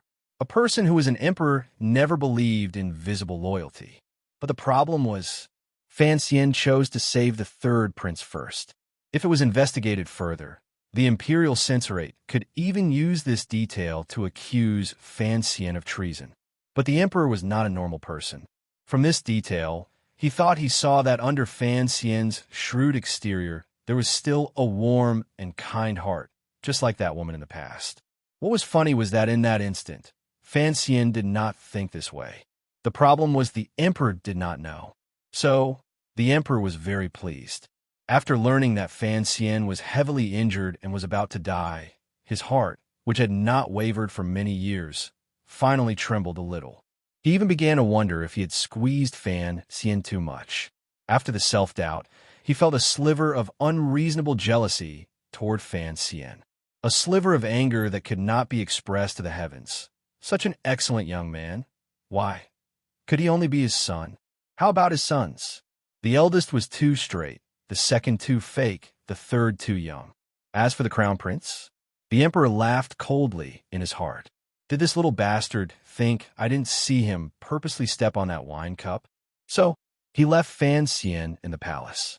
On one hand, he wanted to save Fan Xian as soon as possible. On the other hand, he was a middle-aged man with negative emotions that caused trouble in his bones. Fan Xian, who had grown up with him, perhaps understood the emperor's psychological process very well. So, when his son was heavily injured, he did not enter the palace. He only quietly stayed in the study of Fan Manor. The emperor summoned the imperial physician, who was taking a short break, out of the palace. With a pained expression, he replied, "Your Majesty, the bleeding outside has stopped, but the knife has injured Sir Fan's internal organs." The emperor raised his chin slightly, indicating Fan Ruo's presence. "Why did you not let Miss Fan enter the palace?" Even at this time, the imperial physician did not forget to maintain his professionalism. He frowned and said, "We do not know what those pills are made of. The assassin's knife was soaked in poison, but the poison has not been analyzed clearly, so we do not dare to eat it. We are afraid my ass." At this time, King Jing, who had been sitting on a chair at the bottom of the stairs, rushed up and slapped the imperial physician across the cheek. He scolded, I gave you 4 hours. Even if you don't want to save him, you should at least wake Fan Xian up. As long as he wakes up with his medical skills, he will be much more reliable than an old man like you." The imperial physician had just suffered a slap on his face. His head was dizzy, and he was so angry that he could not say anything. The emperor was about to reprimand King Jing for his inappropriate behavior, but after hearing these words, he felt that they were very reasonable. Now that Fei Jie was not in the capital, when it came to detoxification and healing, there was no one better than Fan Xian. He frowned and said, "No matter what, we must first think of a way to wake Fan Xian up." As soon as the words left his mouth, the emperor realized that Fan Xian was indeed an all-rounder. Furthermore, if he had not been worried that he and the princes would be poisoned by the smoke and had thrown the medicine bag on the floor, even if he had been poisoned by the assassin's sword, he would not have fallen to such a state. Thinking of Fan Xian's other good points, the emperor couldn't help but sigh in his heart. He thought to himself, if only this child's mother was not her, how good would that be? He shook his head and was led back to the royal study by the eunuchs. Having received the emperor's decree, King Jing and Fan Ruo pushed through the palace guards. They did not care about the imperial physician's advice and rushed to the bedside. Wanner's eyes were red and swollen. She did not say a word. She only held Fan Xian's somewhat cold hand and stared blankly at Fan Xian's pale face. It seemed that she did not even know who was behind her. Seeing this scene, Fan Ruo felt a slight sorrow in her heart. However, it quickly turned into determination. She believed that her outstanding brother would not die so simply. Wake him up. King Jing did not look like a gardener today. Instead, he looked like a decisive general. He squinted and said, "If the medicine does not work, I will cut off one of his fingers." Fan Ruo did not seem to hear him. She took out a few wooden boxes of different sizes from her box. King Jing said, "Do you know which one to take?" He had no choice but to be cautious. After all, the imperial physicians were not all idiots, and what they said made sense. If he had taken a wrong pill, who knew what effect it would have? Perhaps Fan Xian, who was on the verge of death, would have died. Fan Ruo nodded. She calmly took out a light yellow pill from the wooden box. The pill gave off an extremely spicy smell. She handed the pill to her sister-in-law. The two ladies were both exceptionally intelligent. After Lin Wanner's hand trembled, she did not ask any questions. She directly put the pill in her mouth and began to chew quickly. She then took the warm water that the eunuch handed over and drank a mouthful to dilute the medicine in her mouth. The imperial physicians, who were watching with curiosity and nervousness, knew that the two bold girls were about to force the medicine into Fan Xian's mouth. Since they could not stop them, one of them quickly stepped forward and used a special wooden tool to pry open Fan Xian's teeth. Lin Wanner lowered her head and fed it to him. King Jing, who had been silently watching all this time, suddenly stretched out a hand and patted Fan Xian's chest. Then his hand moved downwards. Then everyone began to wait anxiously. After some time, Fan Xian's long eyelashes trembled slightly. He opened his eyes, but his gaze was weak. "Master Fan is awake," a tactful eunuch shouted loudly. He went out of the palace to report to the emperor, and the inside and outside of the palace hall became lively. After Fan Xian woke up from his injury, his first thought was, there must be many people who will be disappointed. Then he looked at the nervous, excited, and sorrowful faces around him. He said softly, "Pillow." Wanner clenched her fists and pressed her lips together. She was so nervous that she could not speak. She took a pillow and placed it on the back of his neck. She knew that her husband wanted to see the injury on his chest, so she put another pillow on top of his head so that his head could be a little higher. Ruo had already moved a bright candlestick over, illuminating his wretched chest. Fan Xian closed his eyes and let the spicy medicinal power slowly spread through his body, increasing his already withered energy. Only then did he slowly open his eyes and look toward his chest. The wound was not deep. It was a little lower. It looked like it was on the chest, but it was probably on the top of the stomach. The royal doctors treated external injuries very well, and Fan Xian could not find anything wrong with it. But he knew that there must have been a hole in his stomach, and it was still slowly bleeding. His Jinqi had completely dispersed, and he could not rely on Jinqi to heal himself. If he allowed the internal bleeding to continue, he would not be able to survive the night. With the level of medicine in this world, there was nothing that could be done about internal injuries. He could not blame the royal doctors. Wipe it off. His energy was such that he could only give a short order. Fan Ro did not even think. She took a boiled cloth and wiped off all the medicinal powder on her brother's chest, causing the royal doctors to cry out in surprise. Unsurprisingly, the wound on his chest began to bleed again. Needles. Fan Xian spat out one word. He could barely move his hand, and he held his wife's cold hand, which was trembling all over. Ro took out a few long needles. Fan Xian looked to the side at King Jing and said, Tiantu, Chiman Yu Manor Guanyin, insert the needles 2 inches. Inserting the needles required the support of Jinqi, and at this moment, it seemed that only King Jing had this ability. After Fan Xian woke up, he had guessed very clearly that the palm that had sent the medicine into his stomach had contained the powerful Jinqi that had been practiced for many years. King Jing was slightly surprised. It seemed that he had not thought that he would also become a doctor. He accepted the thin, long needles and nervously inserted them into the acupuncture points that Fan Xian had pointed out. The needles entered the skin, and the bleeding stopped. The surrounding royal doctors were dumbfounded and could not believe what they were seeing. The third bureau, Fan Xian said weakly to King Jing. King Jing immediately understood. The third bureau of the Overwatch Council was the best at making poisons. He and the emperor had been so concerned that they had forgotten to let them into the palace to cure Fan Xian. So, he quickly left the palace and had someone summon the head of the third bureau and all other personnel into the palace to treat Fan Xian. Unexpectedly, the people of the third bureau were already waiting outside the palace. The head of the third bureau had asked for a few edicts to enter the palace to save Fan Xian. However, the palace was a mess tonight. A few of the commanders of the Imperial Army had been summoned by the Overwatch Council for questioning, but no one dared to ask the emperor. Naturally, no one dared to let them enter the palace. At this moment, King Jing was representing the emperor in giving an edict. The people of the Overwatch Council finally let out a sigh of relief. They directly entered the palace gates and hurried to Guangxin Palace. The people of the third bureau had brought a large pile of things. The clinking sounds were like metal objects. Lying on the bed, Fan Xian listened to the sound. It was like listening to the sound of a jade edict. The head of the third bureau was the disciple of Fei Jie, who was Fan Xian's senior brother.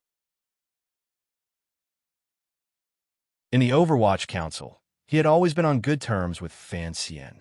Now, seeing his junior brother lying wretchedly on the bed, his face immediately became gloomy. He walked to Fan Xian's side and put a finger on his wrist. Everyone, including the royal doctors, watched him nervously. After a while, the head of the third bureau nodded and looked at Fan Xian. My junior brother's pill is very good. However, this poison is from Donnie. Try this one in the council. Fan Xian's heart trembled, and he took the pill. He didn't know if it was a psychological effect, but his spirit immediately improved. There were 3 great masters of poisons. Fei Jie was one, Xiao Un was the second, and the third was a strange man from Dongi. Among the 3, Fei Jie was the most knowledgeable and undoubtedly the most skilled. But the materials and styles of poisons used by masters of poisons were very different. For example, Xiao Un focused on animal fat and glandular secretion, while Fei Jie focused on plant and tree sap. This also affected Fan Xian. Unfortunately, the poison on the assassin's dagger came from the saltpeter mine of Dongi. The styles of the 2 groups were different, so it was very troublesome to detoxify the poison. How could the council have an antidote on hand? Thus, Fan Xian knew that someone must have used his senior brother's name to send this pill into the palace to help him detoxify the poison. However, his senior brother, who had long been immersed in the study of poisons and appeared to be a bit one-track minded, clearly did not think of this. As the poison gradually faded, all that was left was the injury to his internal organs. Seeing the Overwatch Council's ability to cure poisons, the royal doctors were finally impressed. But they were still curious as to how Commissioner Fan and the Third Bureau were going to treat the internal wounds. My junior brother, I brought the tools you asked the Bureau to prepare. How do I use them? The head of the third Bureau didn't seem to know the functions of those tools. Fan Xian looked at the bloody wound on his chest and said, panting, I need someone who is very brave and someone with a very steady hand. The head of the third Bureau dealt with poisons and dead people all year round. He had seen people cut open for who knew how many years. Naturally, he was brave enough. As for someone with a steady hand, the officials of the third Bureau seemed to be able to handle it. But Fan Ro stubbornly stood in front of the bed and said, I'll do it. To be continued. If you want to know what happened next, please log on to www.cmfu.com. More chapters. Support the author. Support original reading.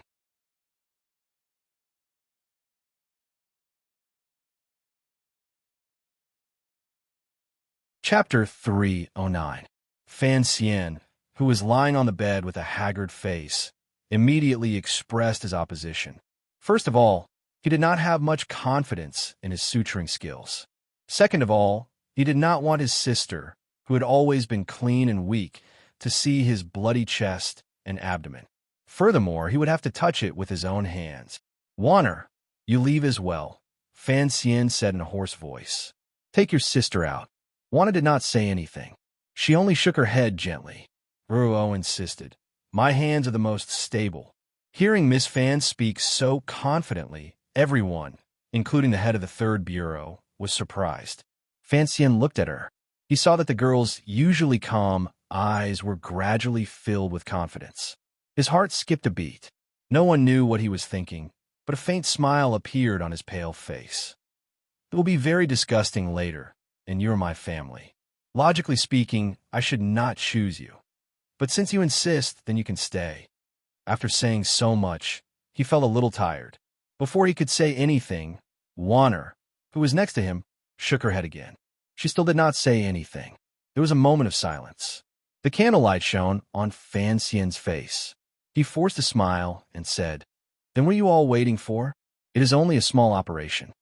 The boxes that the third Bureau had brought were indeed made according to Fan Xian's suggestion, but the real originator was Fei Jie. And where did Fei Jie learn to do this? Aside from Fan Xian, no one else knew. But now, he was going to be the chief medical officer for his own operation. As he spoke, everyone in Guangxin Palace began to get busy. The palace was luxurious, and there were plenty of candles. They thought of a way to focus the candlelight on the bed, illuminating Fan Xian's exposed chest. The eunuchs hurriedly boiled water and equipment so that everyone in the palace could wash their hands. Ruo, on the other hand, carefully listened to her brother as he explained the procedures. The head of the third Bureau was, without a doubt, the best anesthesiologist available. The eunuchs became nimble nurses. On the other hand, the imperial physicians who stood at the side in a daze as they watched the crowd bustle about, but did not know what they were doing, seemed to have turned into third-year medical students who were spectating surgeries in that world. Anyway, it's not a gynecological examination. As Fan Xian thought of this, he gave up on the idea of chasing the royal doctors out. As for sterilization and disinfection, forget it, the palace did not have the means to do so. The crisp sound of metal hitting metal echoed in the quiet Guangxin Palace. Fan Ro nodded her head nervously, indicating that her brother was ready. Lin Warner turned her head to look at her sister-in-law worriedly. She then took a white cotton towel and wiped the sweat from Fan Xian's forehead. Fan Xian smiled with difficulty. Madam, you should wipe the sweat off the doctor's forehead. The head of the third Bureau unreasonably prepared to feed him the medicine. Unexpectedly, Fan Xian smelled the aroma and closed his lips tightly, indicating that he would not eat it. Strychnine is too strong, he said. You will faint. The head of the third Bureau asked gloomily, What if you don't faint? What if I bounce up in pain later? Although Fan Xian was not as brave as Guangong, he was the only one who was good at this. Of course, he could not allow himself to pass out and leave his life in the hands of his sister. With difficulty, he said, Use chloroform, but only a little. Only then did the head of the third Bureau realize that he had forgotten about the medicine. It was he who had recommended it to Fan Xian in the spring, but Fan Xian had used it on his travels north and south. The third bureau rarely used it. He went back to the corner of the room and rummaged for a while, finding a small brown bottle. He happily walked back and put the bottle under Fan Xian's nose. A slightly sweet smell immediately seeped into Fan Xian's nose. After a while, the medicine began to take effect. Although his vision did not blur, the scene in front of Fan Xian began to look strange. It was as if he could see two pictures at the same time. One was his sister holding a sharp, plier-like instrument and looking at him worriedly. The other was many, many years ago in a magical place called a hospital where a familiar and beautiful nurse was talking to him. His state of mind was much firmer than that of the average person. He immediately knew that he was beginning to experience temporary hallucinations. The real and imaginary scenes were beginning to intertwine. He did not have much time left. Start quickly. He slightly narrowed his eyes. If Ruo cannot hold on, I will immediately take over. He was very brave. It was as if he was using his own life to protect Ruo's confidence. But under the effects of chloroform, his mind always easily drifted away from the operation room in the palace, and he forgot that the patient being operated on was him. Fan Xian had used chloroform against against Yin Bingyun, against the second prince. Today, he was finally getting his comeuppance. He turned his head to look at Wanner's snow-white cheeks. Her eyes, after being slightly swollen, appeared particularly poignant and beautiful. Then, he looked at his sister, who was very carefully working on his chest. He suddenly smiled foolishly. He thought to himself, if in the future he let his wife and sister wear pink nurse uniforms at home, even though he could only look at them, how beautiful would that be? When people are confused, their true nature gradually emerges. The people outside of Guangxin Palace were still anxiously waiting. They all knew that Fan Xian had already woken up and was valiantly treating his serious injuries according to their own arrangements. Although the people of the Kingdom of Qing were long used to the surprises Fan Xian brought, such as the 3,000 poems, the spring examination, the first bureau, and the tender tofu, they all thought that he was seriously injured, and yet he wanted to treat himself. They didn't know if he could pull himself back from the line between life and death. The emperor, who had been resting in the royal study, seemed particularly nervous about this young official. He actually sat in the imperial carriage and returned to Guangxin Palace. He looked at the quiet people in front of the palace and heard the faint sounds of voices and metal clashing. He couldn't help but frown. He thought of many years ago, on the difficult battlefield in the north. He seemed to have seen something similar. How is it? King Jing bowed to the emperor and said worriedly, the royal doctors can't help. Those guys from the third bureau. The antidote should be no problem, but the knife wound is a bit too deep. The emperor smiled slightly and said, with the treasure she left behind, it shouldn't be too much of a problem. King Jing was startled and didn't reply. He stood behind the emperor, and a glimmer of anger and sorrow appeared in his lowered eyes, then disappeared in a flash. After an indeterminable amount of time, the door to Guangxin Palace was finally pushed open. Igwe Pin didn't care about her identity as a mistress.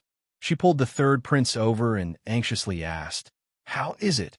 What answered her was the sound of a very rude vomiting. The person who came out was a young eunuch.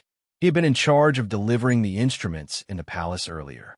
Now that he was the first to leave the palace, he naturally became the focus of everyone's attention. But hearing Igwe Pin's question, he couldn't answer at all. His face was deathly pale, as if he had been provoked by something. He held onto a pillar and kept vomiting. Eunuch Yao scolded, "You little bastard, vomit!" Before he could finish, another pale-faced young royal doctor came out of the palace. He squatted down and vomited along with the young eunuch. The world was peaceful, and the young eunuch had grown up in the palace.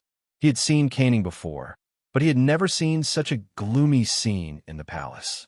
Were those red, green, and white things? Could it be that the stomach of a person was filled with those horrible bloody balls of meat? Miss Fan was amazing. She could even touch it with her hands. And the young royal doctor, who had practiced medicine for many years, only knew how to look, listen, question, and feel the pulse. The most disgusting thing he could do was look at the coating of the tongue and the vagina of the Eastern Palace. Tonight was the first time he had seen someone use needles to sew skin and scissors to cut flesh. That was human flesh and human skin. After a while, the imperial physicians who were students of the medical college that night quietly retreated out of Guangxin Palace. However, the expressions on everyone's faces did not look too good. Although most of them could still maintain their composure on the surface, deep down in their hearts, they had suffered quite a bit of shock. The emperor looked at their faces and knew that Fan Xian should be fine. But he still asked, how was it? The royal doctor, who had been slapped by King Jing, had been unable to suppress his curiosity and had secretly gone to watch. Hearing the emperor's question, his face was a mixture of green and red. He said with great shock, "Your Majesty, it is truly marvelous." Hearing this, King Jing couldn't help but scold him. "I'm asking you, Fan Xian, not for you to sigh here." The royal doctor stood up straight and continued to sigh. His beard trembled. "Your Majesty, Your Highness, I have been a doctor for decades and have heard of this marvelous acupuncture technique. I did not expect to see it today. Your Majesty, please do not worry. Young Master Fan's internal organs have healed, and he'll be fine. It is just that he has lost too much blood and is not yet awake." He didn't dare say that after young Master Fan's operation was over, he finally couldn't withstand the effects of the chloroform and began to talk nonsense on the operating table. It was an absurd matter involving a noble family, and it was absurd beyond belief. He didn't dare to report this matter to the emperor. Fortunately, at the operating table, other than himself, the #1 student, there were only the 2 women closest to young Master Fan, so he should be fine. The people who remained outside Guangxin Palace were all people who sincerely hoped that Fan Xian would be able to survive. Hearing the royal doctor's powerful assurance, they all let out a collective sigh of relief. The great prince showed a smile of relief and bowed to the emperor. He did not wait outside Guangxin Palace any longer and went straight back to his manor. He didn't want people to think that he was expressing goodwill to Fan Xian, and he didn't want people to think that he was trying to figure out the emperor's intentions. He just didn't want Fan Xian to die. Hearing that he was safe, he left in a carefree manner. The emperor waved his hand and signaled for Yi Guipin to lead the exhausted 3rd prince back to the palace first. He then started to walk into Guangxin Palace to have a look. King Jing followed behind him. Unexpectedly, the royal doctor stopped in front of the 2 nobles and smiled bitterly. Before young Master Fan fainted, he said that it would be best if no one went in case. He furrowed his brows and thought for a while. Finally, he thought of a new word. Infection? Fan Xian's words were actually just a request for some peace and quiet. The emperor and King Jing paused for a moment and then agreed.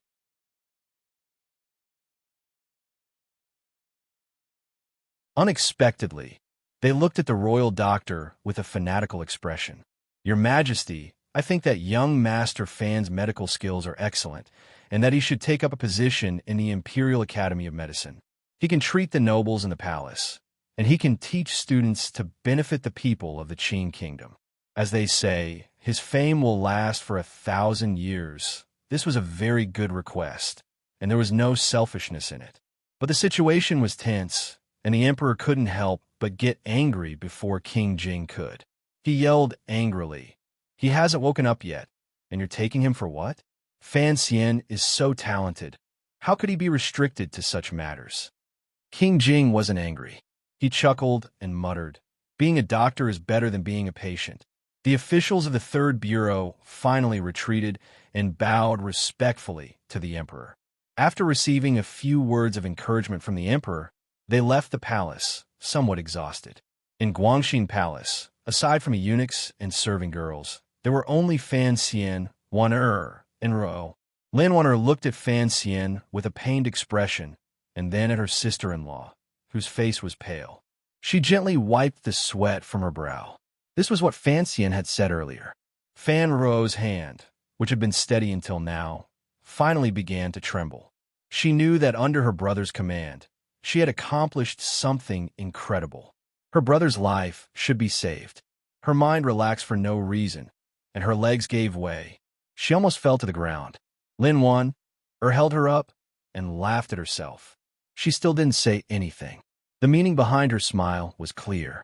The chicken-leg girl felt that everyone around her could help Fan Xian in some way, and only she could forever be a bystander, unable to do anything. Sister-in-law. Fan Ro finally noticed Lin Wan's unusual silence. She asked with concern, "Are you all right?" Lin Wan had been stared at by her sister-in-law for a long time, and there was nothing she could do. She smiled and said, "I'm fine." The word fine was a little unclear. Fan Ro looked closely and saw that there was a faint trace of blood at the corner of her sister-in-law's mouth. She couldn't help but jump in fright, and was about to call for the royal doctor. Lin Wan hurriedly covered her mouth, for fear of waking Fan Xian, who was intoxicated by the chloroform. She stuttered a little as she explained, "Nothing, I just bit my tongue." Fan Ro was a little surprised, and immediately understood what was going on. She couldn't help but feel warmth in her heart. She felt a little more love and respect for this young sister-in-law. Earlier, when she was feeding Fan Xian the medicine, Wan was so anxious that she only cared about chewing the pill. In her panic, she bit her own tongue. But she was worried about Fan Xian's safety, and so she endured it until now. The white curtains in Guangxin Palace had long been removed. Now, the moon pierced through the evening clouds and shone down upon the world. It was a little similar to the white curtains in the palace. The people outside the palace gradually dispersed, leaving behind only enough guards and eunuchs to deliver messages. The serving girls and eunuchs inside the palace rested their heads on their chairs, ready at any moment to see if there were any changes to Sir Fan Jr.'s injury. Another serving girl on night duty quietly removed the extra palace candles. The sister-in-law and sister-in-law sat quietly on the chairs, looking at Fan Xian sleeping peacefully in the dim candlelight. A smile of relief appeared on their faces at the same time. Outside the palace walls, Wu Zhu, dressed in coarse clothing, coldly looked in a certain direction in the palace. After confirming that someone was safe, he quietly slipped into the dark forest. After a few days, still in the royal palace, in the depths of the usually quiet but heavily guarded plum garden, the most famous patient in Jingdo was lying on a soft couch and sighing emotionally. "When can I go home?" Fan Xian covered himself with a thin blanket and lay on the soft bed. He looked at the little Chu Mei, who had been born early to show her filial piety. His expression was a little annoyed. The resources in the palace were naturally very abundant. All kinds of expensive medicines were carefully regulated by the Imperial Academy of Medicine. They were constantly poured into his stomach, and it was difficult for him not to recover quickly. The palace eunuchs and palace maid were also much better at serving people than Fan Manor. Even the scenery in the plum garden was much better than the back garden of Fan Manor.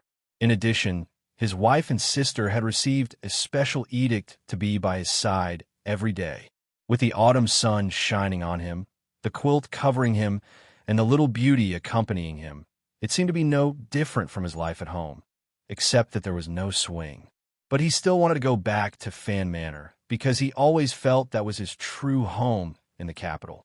After the first surgery in the Qing Kingdom's palace, with the foundation of his body built up over nearly 20 years of hard work, he recovered quickly. His chest and abdomen were still not completely healed, but at least he could lie down and look at the scenery. But the Jinqi in his body had not improved in the slightest. He felt a slight chill and fear in his heart. Ruruo blew on the porridge in her bowl and used a spoon to feed him a mouthful. On the other side, Lin Wanner put her hand into his robe and carefully adjusted the position of the bag inside the 2 layers of cloth. This was Fan Xian's request. Using the cloth to bind the wound, and with the weight of the bag, it would be very beneficial to the healing of the wound. Fan Xian swallowed the porridge with some difficulty and complained, "I eat porridge every day and my mouth is so bland. I want to go home. I don't want to eat the food from Balyu Brothel, but I want to drink some of Lady Lu's berries. That would be better than this." Lin Wanner said, "You've only just woken up 2 days ago, and you talk a lot more." Since the Emperor has allowed you to recover in the palace, what are you afraid of? But what do you mean by bland mouth is bland? Fanro did not understand and asked, "What bird?" Fan Xian's expression did not change, and he changed the subject, saying, "I'm not afraid of gossip. I just miss home." Now that he was in the palace, he could not contact the Chinian unit.